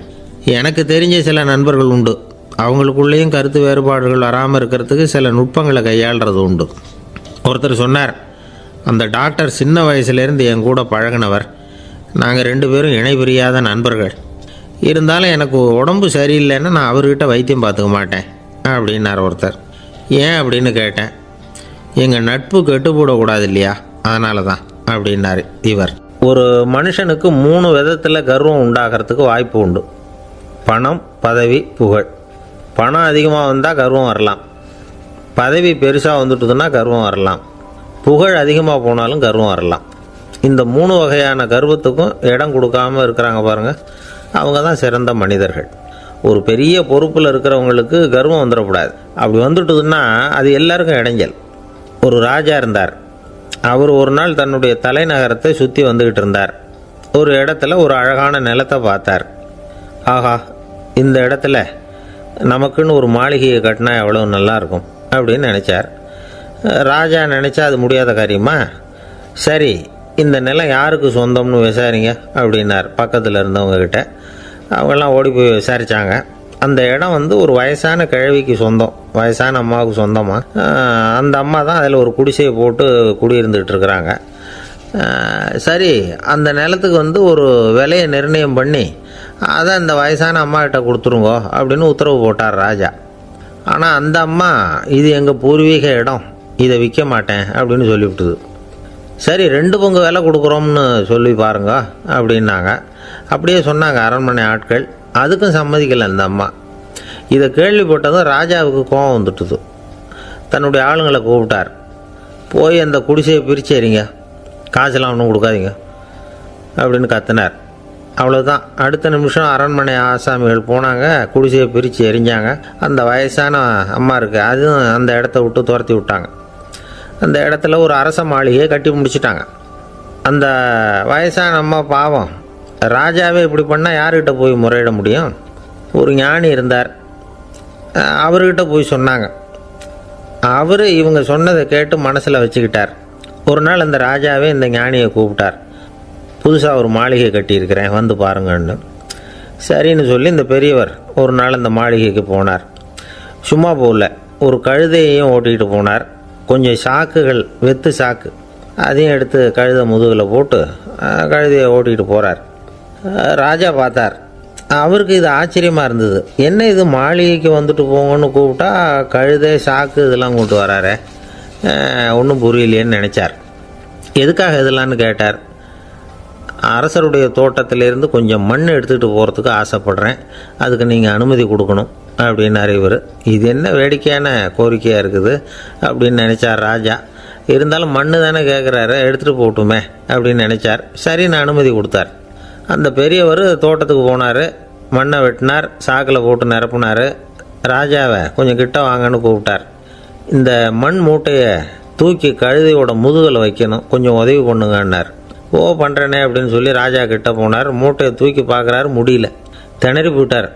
இப்போ அந்த ஞானி பேசினாராம், அரசே, இந்த ஒரு சாக்கு மண்ணையே உங்களால் தூக்க முடியல, அந்த கிழவிகிட்ட இருந்து அந்த அக்கிரமமாக அபகரித்த இந்த தோட்டம் பூராவையும் சுமக்கணும்னு ஆசைப்படுறீங்களே, அது உங்களால் முடியுமா அப்படின்னு கேட்டாராம். ராஜா யோசனை பண்ண ஆரம்பித்தார். தன்னுடைய செயலுக்காக வருத்தப்பட்டாராம். அந்த வயசான அம்மாவை உடனடியாக வரவழைச்சார். தாயே, தப்பு பண்ணிட்டேன், என்னை மன்னிச்சுக்குங்க, இன்னையிலேருந்து இந்த மாளிகையும் தோட்டமும் உங்களுக்கு தான் சொந்தம் அப்படின்னு சொல்லிவிட்டாராம்.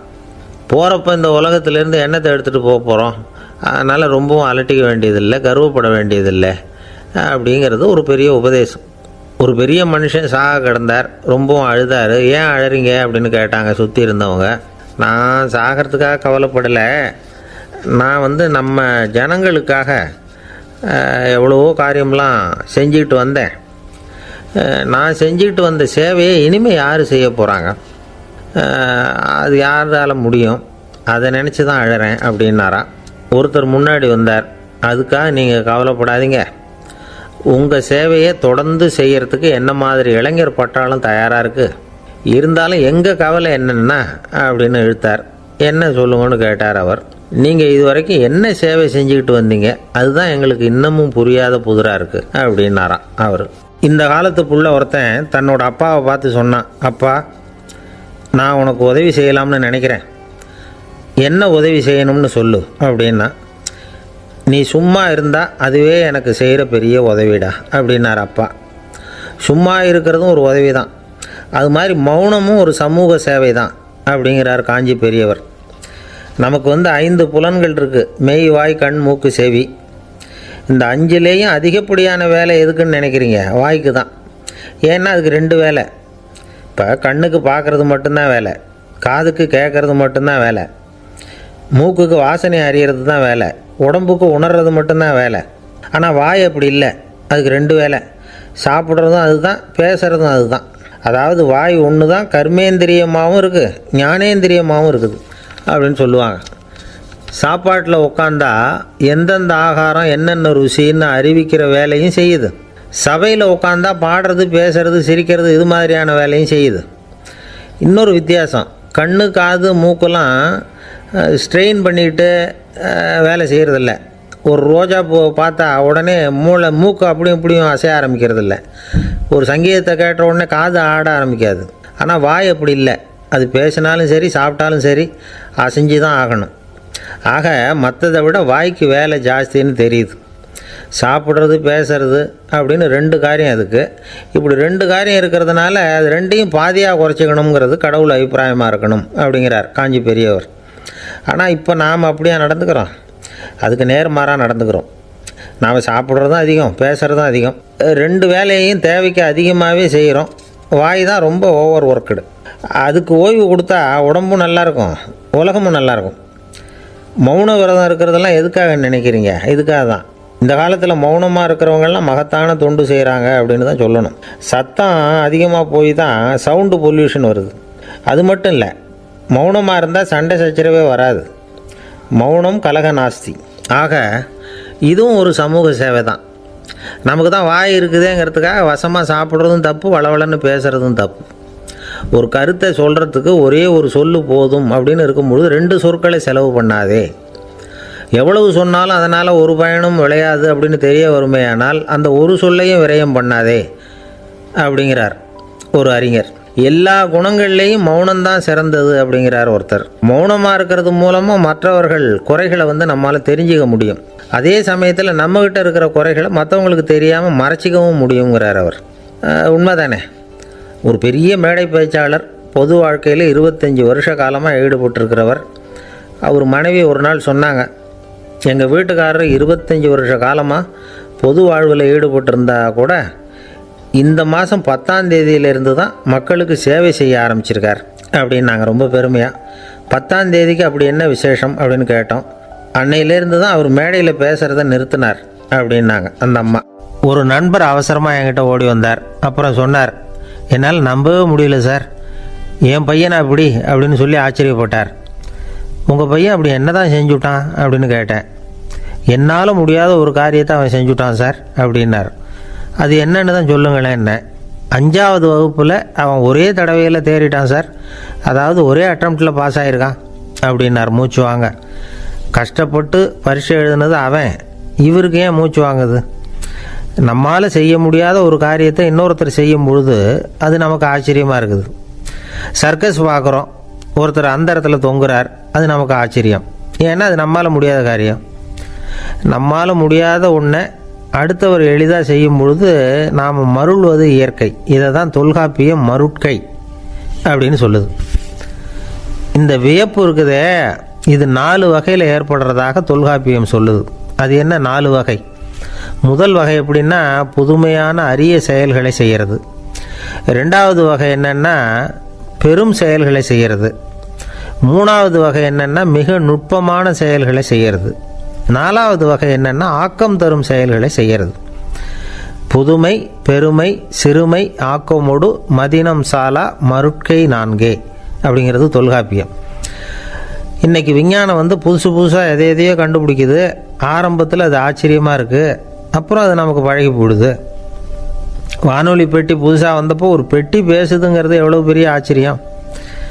இப்போ யாரும் அதை ஆச்சரியமாக பார்க்குறதில்ல. மதினம் சாலா மருட்கை அப்படின்னு ஒரு சொற்றொடர் வருது பாருங்கள், அதில் கருத்தாழம் உண்டு. எதை பற்றியும் போதுமான அளவு புரிந்து கொள்ளாத போது ஒருத்தர் ஆச்சரியப்படுறார். புரிந்து கொண்ட பிறகு ஆச்சரியம் மறைஞ்சு போடுது. மிக நுட்பமான செயல்களும் நம்ம ஆச்சரியப்பட வைக்கும். ஒரு அரிசியில் ஒரு திருக்குறள் எழுதி காட்டுறாங்க, ஒரு முட்டை ஓட்டுக்குள்ளே ஓவியம் தீட்டி காட்டுறாங்க. கருங்கல் சிற்பங்களில் எவ்வளவு நுட்பமான வேலைப்பாடுகளை எல்லாம் பார்த்து ஆச்சரியப்படுறோம். இது மாதிரி ஆக்கப்பூர்வமான அரிய செயல்களை செய்கிறது கூட வியப்பை உண்டு பண்ணும். குப்பை கூலங்களை கூட வாழ்க்கைக்கு பயன்படுகிற பொருளாக மாற்றுகிறவர்கள் இருக்காங்க, அவர்களுடைய செயல் வியப்பு அளிக்குது. இடைக்காட்டு சித்தர் பாடின 30 நூலில் வர்ற ஒரு பாடல், ஆற்றல் பிறர் அறிதலின் அகம் கிளர்வு உறுதலின் கற்று அறி பாணர் கழுமிய கோடலின் தோற்றம் உருகவே போற்றல் சால் வியப்பே. ஒருத்தருடைய ஆற்றல் தெரியாமல் இருந்தது, அவருடைய அரிய செயலை பார்க்கும் பொழுது வியப்பாக இருந்தது, மனசுக்குள்ள கிளர்ச்சி. பாவலர்கள் இவர்களுடைய புகழை பாடி மற்றவர்களும் தெரிந்து கொள்ளுமாறு செய்கிறார்கள் அப்படிங்கிறது தான் ஒரு யதார்த்தமான உண்மை. ஆக எல்லா வகையிலும் மக்கள் தங்களுடைய வாழ்க்கையில் முன்னேறுவதற்கான வழிகாட்டுகிற ஒரு மெய்ப்பாடு தான் வியப்புங்கிறது. இந்த காலத்தில் நம்ம எப்படியெல்லாம் ஆச்சரியப்பட வைக்கிறாங்க. ஒரு ஆளை பிடிச்சி ஜெயிலில் கொண்டு வந்தாங்க. ஜெயில் அதிகாரி அவனை ரொம்ப ஆச்சரியமாக பார்த்தாராம். இவன் கேட்டான், ஏன் சார் அப்படி பார்க்குறீங்க, நான் இப்போ இங்கே வர்றது உங்களுக்கு ஆச்சரியமாக இருக்குதா அப்படின்னு கேட்டிருக்கான். இதுக்கு ஜெயில் அதிகாரி சொல்லியிருக்கார், நீ இப்போ இங்கே வந்ததில் எனக்கு ஒன்றும் ஆச்சரியம் இல்லைப்பா, ஏற்கனவே நீ இங்கேருந்து விடுதலையாகி போய் 6 மாதம் ஆச்சு, இவ்வளவு லேட்டாக வர்றியே அதுதான் எனக்கு ஆச்சரியமாக இருக்குது அப்படின்னாராம். ஒருத்தர் ஒரு தவறு செஞ்சு விடுறாருன்னு வச்சுக்கோங்க, உடனே நீ செஞ்சது தவறு அப்படின்னு சொல்கிறது ஒரு வகை. அதுக்கு பதிலாக எது சரின்னு அவர் புரிந்து கொள்ள உதவி செய்கிறது இன்னொரு வகை. இந்த 2வது வகை இருக்குது பாருங்கள், நிர்வாக இயலில் இது ரொம்ப முக்கியம். அலுவலகத்தில் வேலை பார்க்குற ஒருத்தர் முக்கியமாக தெரிஞ்சுக்க வேண்டியது என்ன தெரியுமா? சக ஊழியர்கள்கிட்ட எப்படி பழகணும், மேலதிகாரிகள்கிட்ட எப்படி பழகணும், தனக்கு கீழே வேலை செய்கிறவங்கக்கிட்ட எப்படி பழகணும், வாடிக்கையாளர்கள்கிட்ட எப்படி பழகணும், இவங்க எல்லார்கிட்டையும் செம்மையான உறவை ஏற்படுத்திக்கிறது எப்படி. இதையெல்லாம் சொல்லிக் கொடுக்குற பாடம் தான் இன்டர் பர்சனல் ஸ்கில், திறமையான உறவு அப்படிங்கிறது. எந்த வேலையில் இருந்தாலும் சரி, இந்த உறவுகளை வளர்க்கும் திறன் உள்ளவங்க சீக்கிரம் முன்னுக்கு வந்துடுறாங்க. மற்றவங்க கிட்ட உறவை பலப்படுத்திக்கிறது எப்படி அப்படின்னு தெரிஞ்சுக்கிட்டோம்னா எந்த ஒரு தடையையும் சுலபமாக தாண்டி செய்கிற தொழிலில் முன்னுக்கு வந்துடலாம். ஹார்வர்டு பல்கலைக்கழகத்தில் ஒரு கணக்கெடுப்பு பண்ணி பார்த்தாங்களாம். பார்க்குற வேலையில் எது மாதிரி குணாதிசயம் உள்ளவங்க வேகமாக முன்னுக்கு வர்றாங்க அப்படின்னு தெரிஞ்சுக்கிறதுக்காக இந்த கணக்கெடுப்பு. வெவ்வேறு துறையில் வேகமாக முன்னுக்கு வந்திருக்கிற பல பேரை சந்தித்து இந்த சர்வேயை நடத்தியிருக்கிறாங்க. அவங்க கண்டுபிடிச்சி சொல்லியிருக்கிற உண்மை என்ன தெரியுமா? ஒருத்தர் ஒரு வேலையில் இருந்தால் அது சம்பந்தப்பட்ட சப்ஜெக்ட் பற்றிய அறிவு 35% இருந்தால் போதுமா. ஆனால் உறவுகளை வளர்க்கக்கூடிய திறன், இன்டர் பர்சனல் ஸ்கில்லு 65% வேணும். இப்படி உள்ளவங்க சீக்கிரம் முன்னுக்கு வந்துடுறாங்களாம். அதனால் ஒருத்தருக்கு வேலை சரியாக புரியலைன்னா கூட விவரமாக மற்றவங்கக்கிட்ட பழகிறது எப்படின்னு புரிஞ்சால் போதும், அவர் முன்னுக்கு வந்துடலாம். அலுவலகங்களில் மட்டும் இல்லை, எல்லா இடங்கள்லேயும் இது ரொம்ப முக்கியம். வீட்டுக்குள்ளேயும் இது ரொம்ப முக்கியம், வீட்டுக்கு வெளியேயும் இது முக்கியம். அடுத்தவங்கக்கிட்ட பழகிறது எப்படிங்கிறத தெரிஞ்சிக்காதவன் வாழ்க்கையில் முன்னேற முடியாது. இன்றைக்கி ஆயுதங்களால் காயப்படுத்தி கொள்ளுகிறவர்களை விட வார்த்தைகளால் காயப்படுத்தி கொள்ளுகிறவர்கள் தான் அதிகம். பெரியவங்க என்ன சொல்கிறாங்க தெரியுமா? நீங்கள் இந்த பூமியில் பிறந்ததன் அர்த்தம் பூர்த்தி ஆகணும்னா அடுத்தவங்களுக்கு உதவி பண்ணுங்க. அடுத்தவங்களுக்கு உதவி செய்ய முடியாவிட்டால் கூட பரவாயில்லை, ஆனால் யாரையும் புண்படுத்தி விடாதீங்க அப்படின்னு சொல்கிறாங்க. எனக்கு தெரிஞ்ச ஒருத்தர் ஒரு அலுவலகத்தில் வேலை பார்க்குறார். அவர் சொல்லுவார், எனக்கு இந்த இன்டர்பர்சனல் ஸ்கில் ரொம்ப அதிகம் சார். சக ஊழியர்கள்கிட்ட ரொம்ப சுமூகமாக நடந்துக்குவேன். என் கூட வேலை பார்க்குற ஒருத்தருக்கு ஏதாவது ஒரு கஷ்டம்னா அந்த சமயத்தில் அவர் செய்ய வேண்டிய வேலையை நான் செஞ்சுருவேன் சார் அப்படிம்பார். நான் அவர்கிட்ட சமீபத்தில் அப்படி ஏதாவது செஞ்சுருக்கீங்களா அப்படின்னு கேட்டேன். செஞ்சுருக்கேன் சார். போன வாரம் புதன்கிழமை ஆஃபீஸில் என் பக்கத்து சீட்டுக்காரருக்கு வயிற்று வலி. உடனே நான் மெடிக்கல் லீவ் போட்டுவிட்டு எங்கள் வீட்டுக்கு போயிட்டேன் சார் அப்படின்னார். ஒரு அம்மா தெருவில் உட்காந்து என்னத்தையோ தேடிட்டு இருக்கிறாங்க. அந்த அம்மா ஒரு சுஃபி ஞானி. அவங்க பேர் என்னென்னா ரபியா அல் அடாவியா. அந்த அம்மாவுக்கு கண் கூட தெளிவாக தெரியாது. அந்த பக்கமாக வந்த சில பேர் இவங்களுக்கு உதவி செய்கிறதுக்காக வந்தாங்க. என்ன தேடிகிட்டு இருக்கிறீங்க அப்படின்னு கேட்டாங்க. இதுக்கு அந்த அம்மா, அந்த கேள்வி அவ்வளோ முக்கியத்துவம் இல்லை, நான் தேடிகிட்டு இருக்கிறேன், உங்களால் முடிஞ்சால் எனக்கு உதவி பண்ணலாம் அப்படின்னாங்களாம். உதவி செய்ய வந்தவங்களுக்கு ஆச்சரியம். எதை தேடுறோங்கிறது தெரியாமல் இப்படி ஏன் நேரத்தை செலவழிக்கிறீங்க? நாங்கள் எப்படி உங்களுக்கு உதவ முடியும்? எங்களுக்கு ஒன்றும் புரியலையே அப்படின்ட்டுருக்காங்க. சரி, உங்களை திருப்தி பண்ணுறதுக்காக சொல்கிறேன். ஒரு குண்டூசி தொலைஞ்சி போச்சு, அதை தேடுறேன் அப்படின்னாங்களாம் அந்த அம்மா. அதுக்கப்புறம் இவங்களும் சேர்ந்து தேட ஆரம்பிச்சிட்டாங்க. கொஞ்ச நேரம் ஆச்சு, ஒன்றும் கிடைக்கல. உதவி செய்ய வந்தவங்களும் அழுத்து போட்டாங்க. அப்புறம் கேட்டாங்க, பாருங்கம்மா, இது ரொம்பவும் பெரிய தெரு, அகலமான தெரு, அதனால் குறிப்பாக நீங்கள் எந்த இடத்துல அந்த குண்டூசியை தொலைச்சிங்க அதை சொல்ல முடியுமான்னாங்களாம். இதுக்கு அந்த அம்மா, நீங்கள் மறுபடியும் அர்த்தமில்லாத கேள்வியை கேட்குறீங்க, உங்கள் கேள்விக்கும் நான் தேடுறதுக்கும் என்ன சம்மந்தம்னாங்களாம். இதை கேட்டதும் அவங்க ஒரு மாதிரி ஆகிட்டாங்க. என்னம்மா நீங்கள் பைத்திய மாதிரி பேசுகிறீங்க அப்படின்னாங்களாம். சரி, உங்களை மறுபடியும் திருப்திப்படுத்துறதுக்காக சொல்கிறேன், அதை நான் எங்கள் வீட்டில் தொலைச்சுட்டேன் அப்படின்னாங்களாம். அப்புறம் எதுக்காக இங்கே தேடிட்டு இருக்கிறீங்க அப்படின்னு கேட்டிருக்காங்க. ஏன்னா இங்கே தான் வெளிச்சம் அதிகமாக இருக்குது, அங்கே வீட்டுக்குள்ளே இருட்டாக இருக்குது, அதனால் இங்கே தேடுறேன். வெளிச்சம் உள்ள இடத்துல தானே தேட முடியும் அப்படின்னாங்களாம் அந்த ஞானி. இந்த கதைக்கு என்ன அர்த்தங்கிறத பெரியவங்க சொல்கிறாங்க. அதாவது இந்த தேடுதல்ங்கிறது ஒரு வியாதி. அது நம்ம சதா அலைய வைக்கும், பைத்தியமாக மாற்றுறதுக்கு முயற்சி பண்ணோம். ஒரு காலம் அது நிறைவு அடையவே அடையாது. வாழ்வுங்கிறது ஒரு புரிந்து கொள்ள முடியாத சதா இயங்கி கொண்டிருக்கிற ஒரு செயல். அதுக்கு ஆரம்பமும் இல்லை, முடிவும் கிடையாது. எதையோ தேடணும் அப்படிங்கிற உந்துதல் நமக்குள்ளே இருக்கும், ஆனால் குறிப்பாக எதை தேடிட்டு இருக்கிறோம் அப்படிங்கிறது புரியாது. அப்படி ஏதாவது ஒன்றை தேடி அடைஞ்சிடுறோம்னு வச்சுங்க, உடனே ஒரு அதிருப்தி வந்துடும். அதனால் வாழ்க்கைங்கிறது சலிப்பு நிறைந்தது அப்படிங்கிற எண்ணத்தை உண்டாக்கிக்கிறோம். ஒன்று அடைஞ்சதுக்கு அப்புறம் இன்னொன்று தேட ஆரம்பிச்சிருவோம். ஆக இந்த தேடல்ங்கிறது நாம் ஒன்று அடைஞ்சாலும் அடையாவிட்டாலும் தொடர்ந்து நடந்துக்கிட்டு தான் இருக்கும். இதுக்கு முடிவே கிடையாது. இந்த உண்மையை நாம் நல்லா புரிஞ்சுக்கணும் அப்படிங்கிறது பெரியவங்களுடைய கருத்து. ஏழையும் தேடுறான், பணக்காரனும் தேடுறான், நோயாளியும் தேடுறான், நோய் இல்லாதவனும் தேடுறான், அதிகாரம் உள்ளவனும் தேடுறான், அதிகாரம் இல்லாதவனும் தேடுறான், முட்டாளும் தேடுறான், அறிவாளியும் தேடுறான். ஆனால் யாரும் இதை தான் தேடி சாதிக்க போகிறோம், இதுதான் முடிவு அப்படின்னு திட்டவட்டமாக சொன்னதில்லை. ஒன்று அடைஞ்சதும் இன்னொன்று தேட ஆரம்பிச்சிடுறாங்க, அவ்வளோதான். அதாவது உங்களின் தேடுபவர் உங்கள் உள்ளே தான் இருக்கிறார், அவரை தேடி கண்டுபிடியுங்கள்.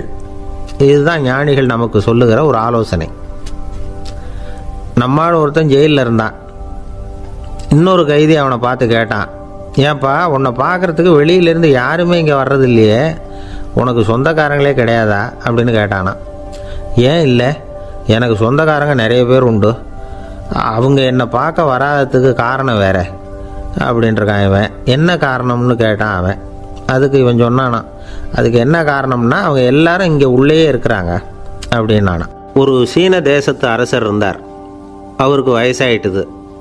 அவருக்கு அடுத்தபடியாக அவருடைய புள்ள பட்டத்துக்கு வரணும், ஆட்சி பொறுப்பை ஏற்றுக்கணும். ஒரு நல்ல தலைவனுக்கு இருக்க வேண்டிய பண்புகள்லாம் தன்னுடைய மகனுக்கு இருக்கணும்னு விரும்பினார் அந்த அரசர். அதனால் இளவரசனை பக்கத்தில் இருந்த ஒரு குரு கிட்ட அனுப்புனார். இளவரசன் அவர்கிட்ட போய் சேர்ந்தான். அந்த குரு என்ன பண்ணார் தெரியுமா, இவனை பார்த்து சொன்னார், இதை பாருப்பா, நீ என்ன பண்ணுற, இப்போவே பக்கத்தில் இருக்கிற காட்டுக்கு போ, நடு காட்டில் போய் ஒரு இடத்துல உட்காந்துக்கோ. அங்கே என்னென்ன சத்தம்லாம் உன் காதில் விழுதுன்னு கவனித்து கேளு. உன் காதில் விழுந்த ஓசைகள் என்னென்னங்கிறத என்கிட்ட வந்து சொல்லு, அதுதான் எனக்கு தெரியணும், உனக்கு வேலையும் அதுதான் அப்படின்னு சொல்லி அனுப்பி வச்சுட்டார். இளவரசன் காட்டுக்கு போனான். குரு சொன்னபடியே ஒரு இடத்துல உட்காந்து கவனித்து கேட்டான். அதுக்கப்புறம் குருக்கிட்ட திரும்பி வந்தான். என்னென்ன சத்தம்லாம் கேட்ட அப்படின்னு கேட்டார் குரு. குருவே, காட்டில் நான் பறவைகள் சத்தம்லாம் கேட்டேன், மிருகங்களின் ஓசையையும் கேட்டேன், இதை தவிர இடி மின்னல் மழை இதுகளோட சத்தத்தையும் கேட்டேன் அப்படின்னா. குரு யோசனை பண்ணார், நீ இன்னமும் சரியாக கேட்கல, அதனால் மறுபடியும் காட்டுக்கு போ, கொஞ்ச நாள் தங்கியிருந்து கேட்டுட்டு வா அப்படின்னார். இளவரசனுக்கு ஒன்றும் புரியல. இருந்தாலும் குருவின் கட்டளையாச்சே, மறுக்க முடியுமா? உடனே அவன் மறுபடியும் காட்டுக்கு போனான். ஒரு இடத்துல உட்காந்தான். கொஞ்ச நேரம் உன்னிப்பாக கவனித்து கேட்டான். சில நாள் கழித்து குருக்கிட்ட திரும்பி வந்தான். குருவே, இந்த தடவை சில துல்லியமான சத்தங்களை எல்லாம் கேட்டான். தேனி பறக்கிற சத்தம், நீரோடையின் மெல்லிய ஓசை, இதெல்லாம் கேட்டேன்னா. குரு சிரித்தார். நீ மறுபடியும் காட்டுக்கு போ, இன்னும் சில நாள் அங்கே இரு, முழுமையாக கவனமாக கேட்டுக்கிட்டு வா அப்படின்னு சொல்லி அனுப்பி வச்சுட்டார். இளவரசனுக்கு குழப்பம் அதிகமாயிட்டுது. ஒன்றுமே புரியல. மறுபடியும் காட்டுக்கு போனான். மௌனமாக ஒரு இடத்துல உட்காந்துட்டான். அப்படியே தியானத்தில் ஆழ்ந்துட்டான். சில நாளில் அவனுக்கு இதுவரை கேட்காத ஓசைகள்லாம் கேட்க ஆரம்பிச்சிட்டுது. இதைத்தான் நான் கேட்கணும்னு என்னுடைய குரு எதிர்பார்த்துருக்கிறாருங்கிறத புரிஞ்சுக்கிட்டான். உடனே குருக்கிட்ட ஓடனான். குருவே, இந்த தடவை காதுகளுக்கு கேட்க முடியாத சில ஓசைகளை கூட என்னால் உணர முடிஞ்சுது. பூ மலருகிற ஓசை, சூரியனால் பூமி சூடாகிறப்போ எழுகிற ஓசை, காலை பனித்துளி இந்த புல்லுலாம் குடிக்கிற ஓசை, இது எல்லாம் என்னால் நல்லா கேட்க முடிஞ்சுது அப்படின்னா. குருவுக்கு இப்போ தான் திருப்தி ஏற்பட்டு தான். இளவரசனை பார்த்து சொன்னார், இதை பாருப்பா, இப்போ தான் நாட்டை ஆளுகிற தகுதி உனக்கு வந்திருக்குது அப்படின்னு சொல்லி அதுக்கு விளக்கமும் கொடுத்தாராம். எந்த அரசன் தன்னுடைய மக்களின் எதையும் பேசுகிற மௌன மொழியை, மௌன வார்த்தைகளை கேட்குறானோ அவன்தான் ஆள தகுதி உள்ளவன். எந்த அரசன் தன்னுடைய மக்களின் உணர்ச்சிகளை உண்மையாக உணர்றானோ அவன்தான் முதன்மையான அரசன். போலி வார்த்தைகளை மட்டும் கேட்டுட்டு பல மௌன ராகங்களை காதில் வாங்கிக்காதவன் அரசனே இல்லை. எந்த நாட்டில் எப்போ ஒரு அரசன் தன்னுடைய மக்களின் உணர்ச்சிகளை கேட்க மறுக்கிறானோ அன்னையிலேருந்தே அந்த நாடு அழிய தொடங்குது அப்படின்னு அர்த்தம். இதுதான் அந்த குரு இளவரசனுக்கு போதிச்சது. வாயால் பேசுகிறத மட்டும் கேட்டு ஏமாறக்கூடாது, உணர்ச்சிகளையும் கேட்குறதுல தான் மனப்பக்குவம் உண்டாகும். மக்கள் உணர்ச்சிகளை புரிந்து கொள்ளாத அரசர்கள் நீடிச்சிருக்க முடியாது. அது மாதிரி நாடுகளில் அடிக்கடி குழப்பம் தான் உண்டாகும். அப்படி இருந்தால் அடிக்கடி ஆட்சி மாறிக்கிட்டு இருக்கும். அப்படிப்பட்ட ஒரு தேசம், அங்கே ஒரு சிறைச்சாலையில் 3 கைதிகள் பேசிக்கிட்டு இருந்தாங்க. ஒருத்தன் சொன்னான், நான் இந்த நாட்டு ராஜாவை எதிர்த்து பேசிக்கிட்டு இருந்தேன், அதனால் என்னை பிடிச்சி கொண்டாந்து இங்கே போட்டுவிட்டாங்க அப்படின்னா ஒருத்தன். இன்னொருத்தன் சொன்னான், நான் இந்த நாட்டு ராஜாவை ஆதரித்து பேசிக்கிட்டு இருந்தேன், அதனால் என்னை பிடிச்சி கொண்டாந்து இங்கே தள்ளிவிட்டாங்க அப்படின்னா. அது சரி, நீ என்ன தப்பு பண்ண அப்படின்னு சொல்லி 3வது ஆளை பார்த்து இவங்க கேட்டாங்க. அதுக்கு அந்த ஆள் சொல்கிறான், நான் தான் இந்த நாட்டு ராஜா அப்படின்னானா.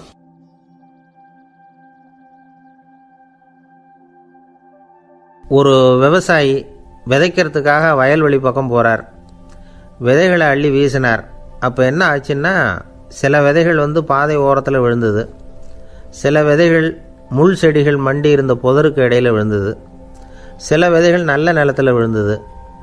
பாதை ஓரத்தில் விழுந்த விதை என்ன ஆச்சுன்னா, அதெல்லாம் பறவைகள் கண்ணில் போட்டுவிட்டுது. உடனே உட்காந்து கொத்தி தின்னுட்டு போட்டுது. அதிகமாக மண் இல்லாத பாறை பகுதியில் விழுந்த விதையெல்லாம் லேசாக வேர் விட்டு முளைக்க ஆரம்பிச்சிது. அதுக்கப்புறம் வேர் கீழேயும் ஆழமாக போக முடியல, மேலேயும் சூரிய வெப்பம் அதிகம் தாங்க முடியல, எல்லாம் காஞ்சி கருகி போட்டுது. புதர் பகுதியில் சில விதைகள் விழுந்தது இல்லையா, முள் செடிகள் காடாக மண்டி போயிருந்தது. அதனால் முளைச்சி வர்ற செடிக்கு நெருக்கடி அதிகமாக போட்டுது, சரியாக வளர முடியல, விளைச்சலும் சரியாக இல்லை. நல்ல நிலத்தில் விழுந்த விதைகள் மட்டும் நல்லா முளைச்சிது, நல்லா வளர்ந்தது, விளைச்சலும் பிரமாதமாக இருந்தது. இந்த கதையை சொல்லிவிட்டு கேட்க செவியுள்ளோர் கேட்கட்டும் அப்படிங்கிறார் இயேசு பெருமான். ஆமாம், இயேசு கடலில் நின்ற படகு ஒன்றில் உட்காந்துருக்கிறார். கடற்கரையில் ஏராளமான மக்கள் உட்காந்துருக்கிறாங்க. அந்த சமயத்தில் தான் இயேசு ஓமைகள் மூலமாக மக்களுக்கு பல உண்மைகளை சொல்லிகிட்டு இருக்கிறார். மக்கள் அந்த கதையை கேட்டுட்டு ஒன்றும் புரியாமல் முழிக்கிறாங்க. அதை கவனித்த இயேசு அந்த ஓமையை விளக்க ஆரம்பித்தார். இதில் அந்த விதைக்கிறவர் தான் இறைவன். அவருடைய வார்த்தைகளை விதைக்கிறார். அந்த வார்த்தைகளை கேட்கிற மக்கள் அந்த விழுந்த விதைகள் மாதிரி 4 வகையானவர்கள். சில பேர் பாதை ஓரத்தில் விழுந்த விதைகள் மாதிரி. இறைவன் வார்த்தைகளை அவங்க கேட்குறாங்க, ஆனால் தீய எண்ணங்கள் செய்கைகள் மூலமாக விதைக்கப்பட்ட வார்த்தைகள் அழிஞ்சு போடுது. இறைவன் வார்த்தைகளை கேட்ட உடனே மகிழ்ந்து போய் உடனே சில பேர் அதை ஏற்றுக்கிறாங்க. இவங்கெல்லாம் அந்த பாறை பகுதியில் விழுந்த விதைகள் மாதிரி. அதனால் இவங்கெல்லாம் வேறு இல்லாதவங்க. கொஞ்ச காலத்துக்கு இறை வார்த்தைகளுக்கு கீழ்ப்படிந்து நடப்பாங்க. அதனால் ஏதாவது இடைஞ்சல் ஏற்பட்டால் உடனே தடுமாறுவாங்க. தங்கள்கிட்ட இருக்கிற நல்ல பண்புகளை விட்டுட்டு பாவ வழிகளுக்கு போயிடுவாங்க.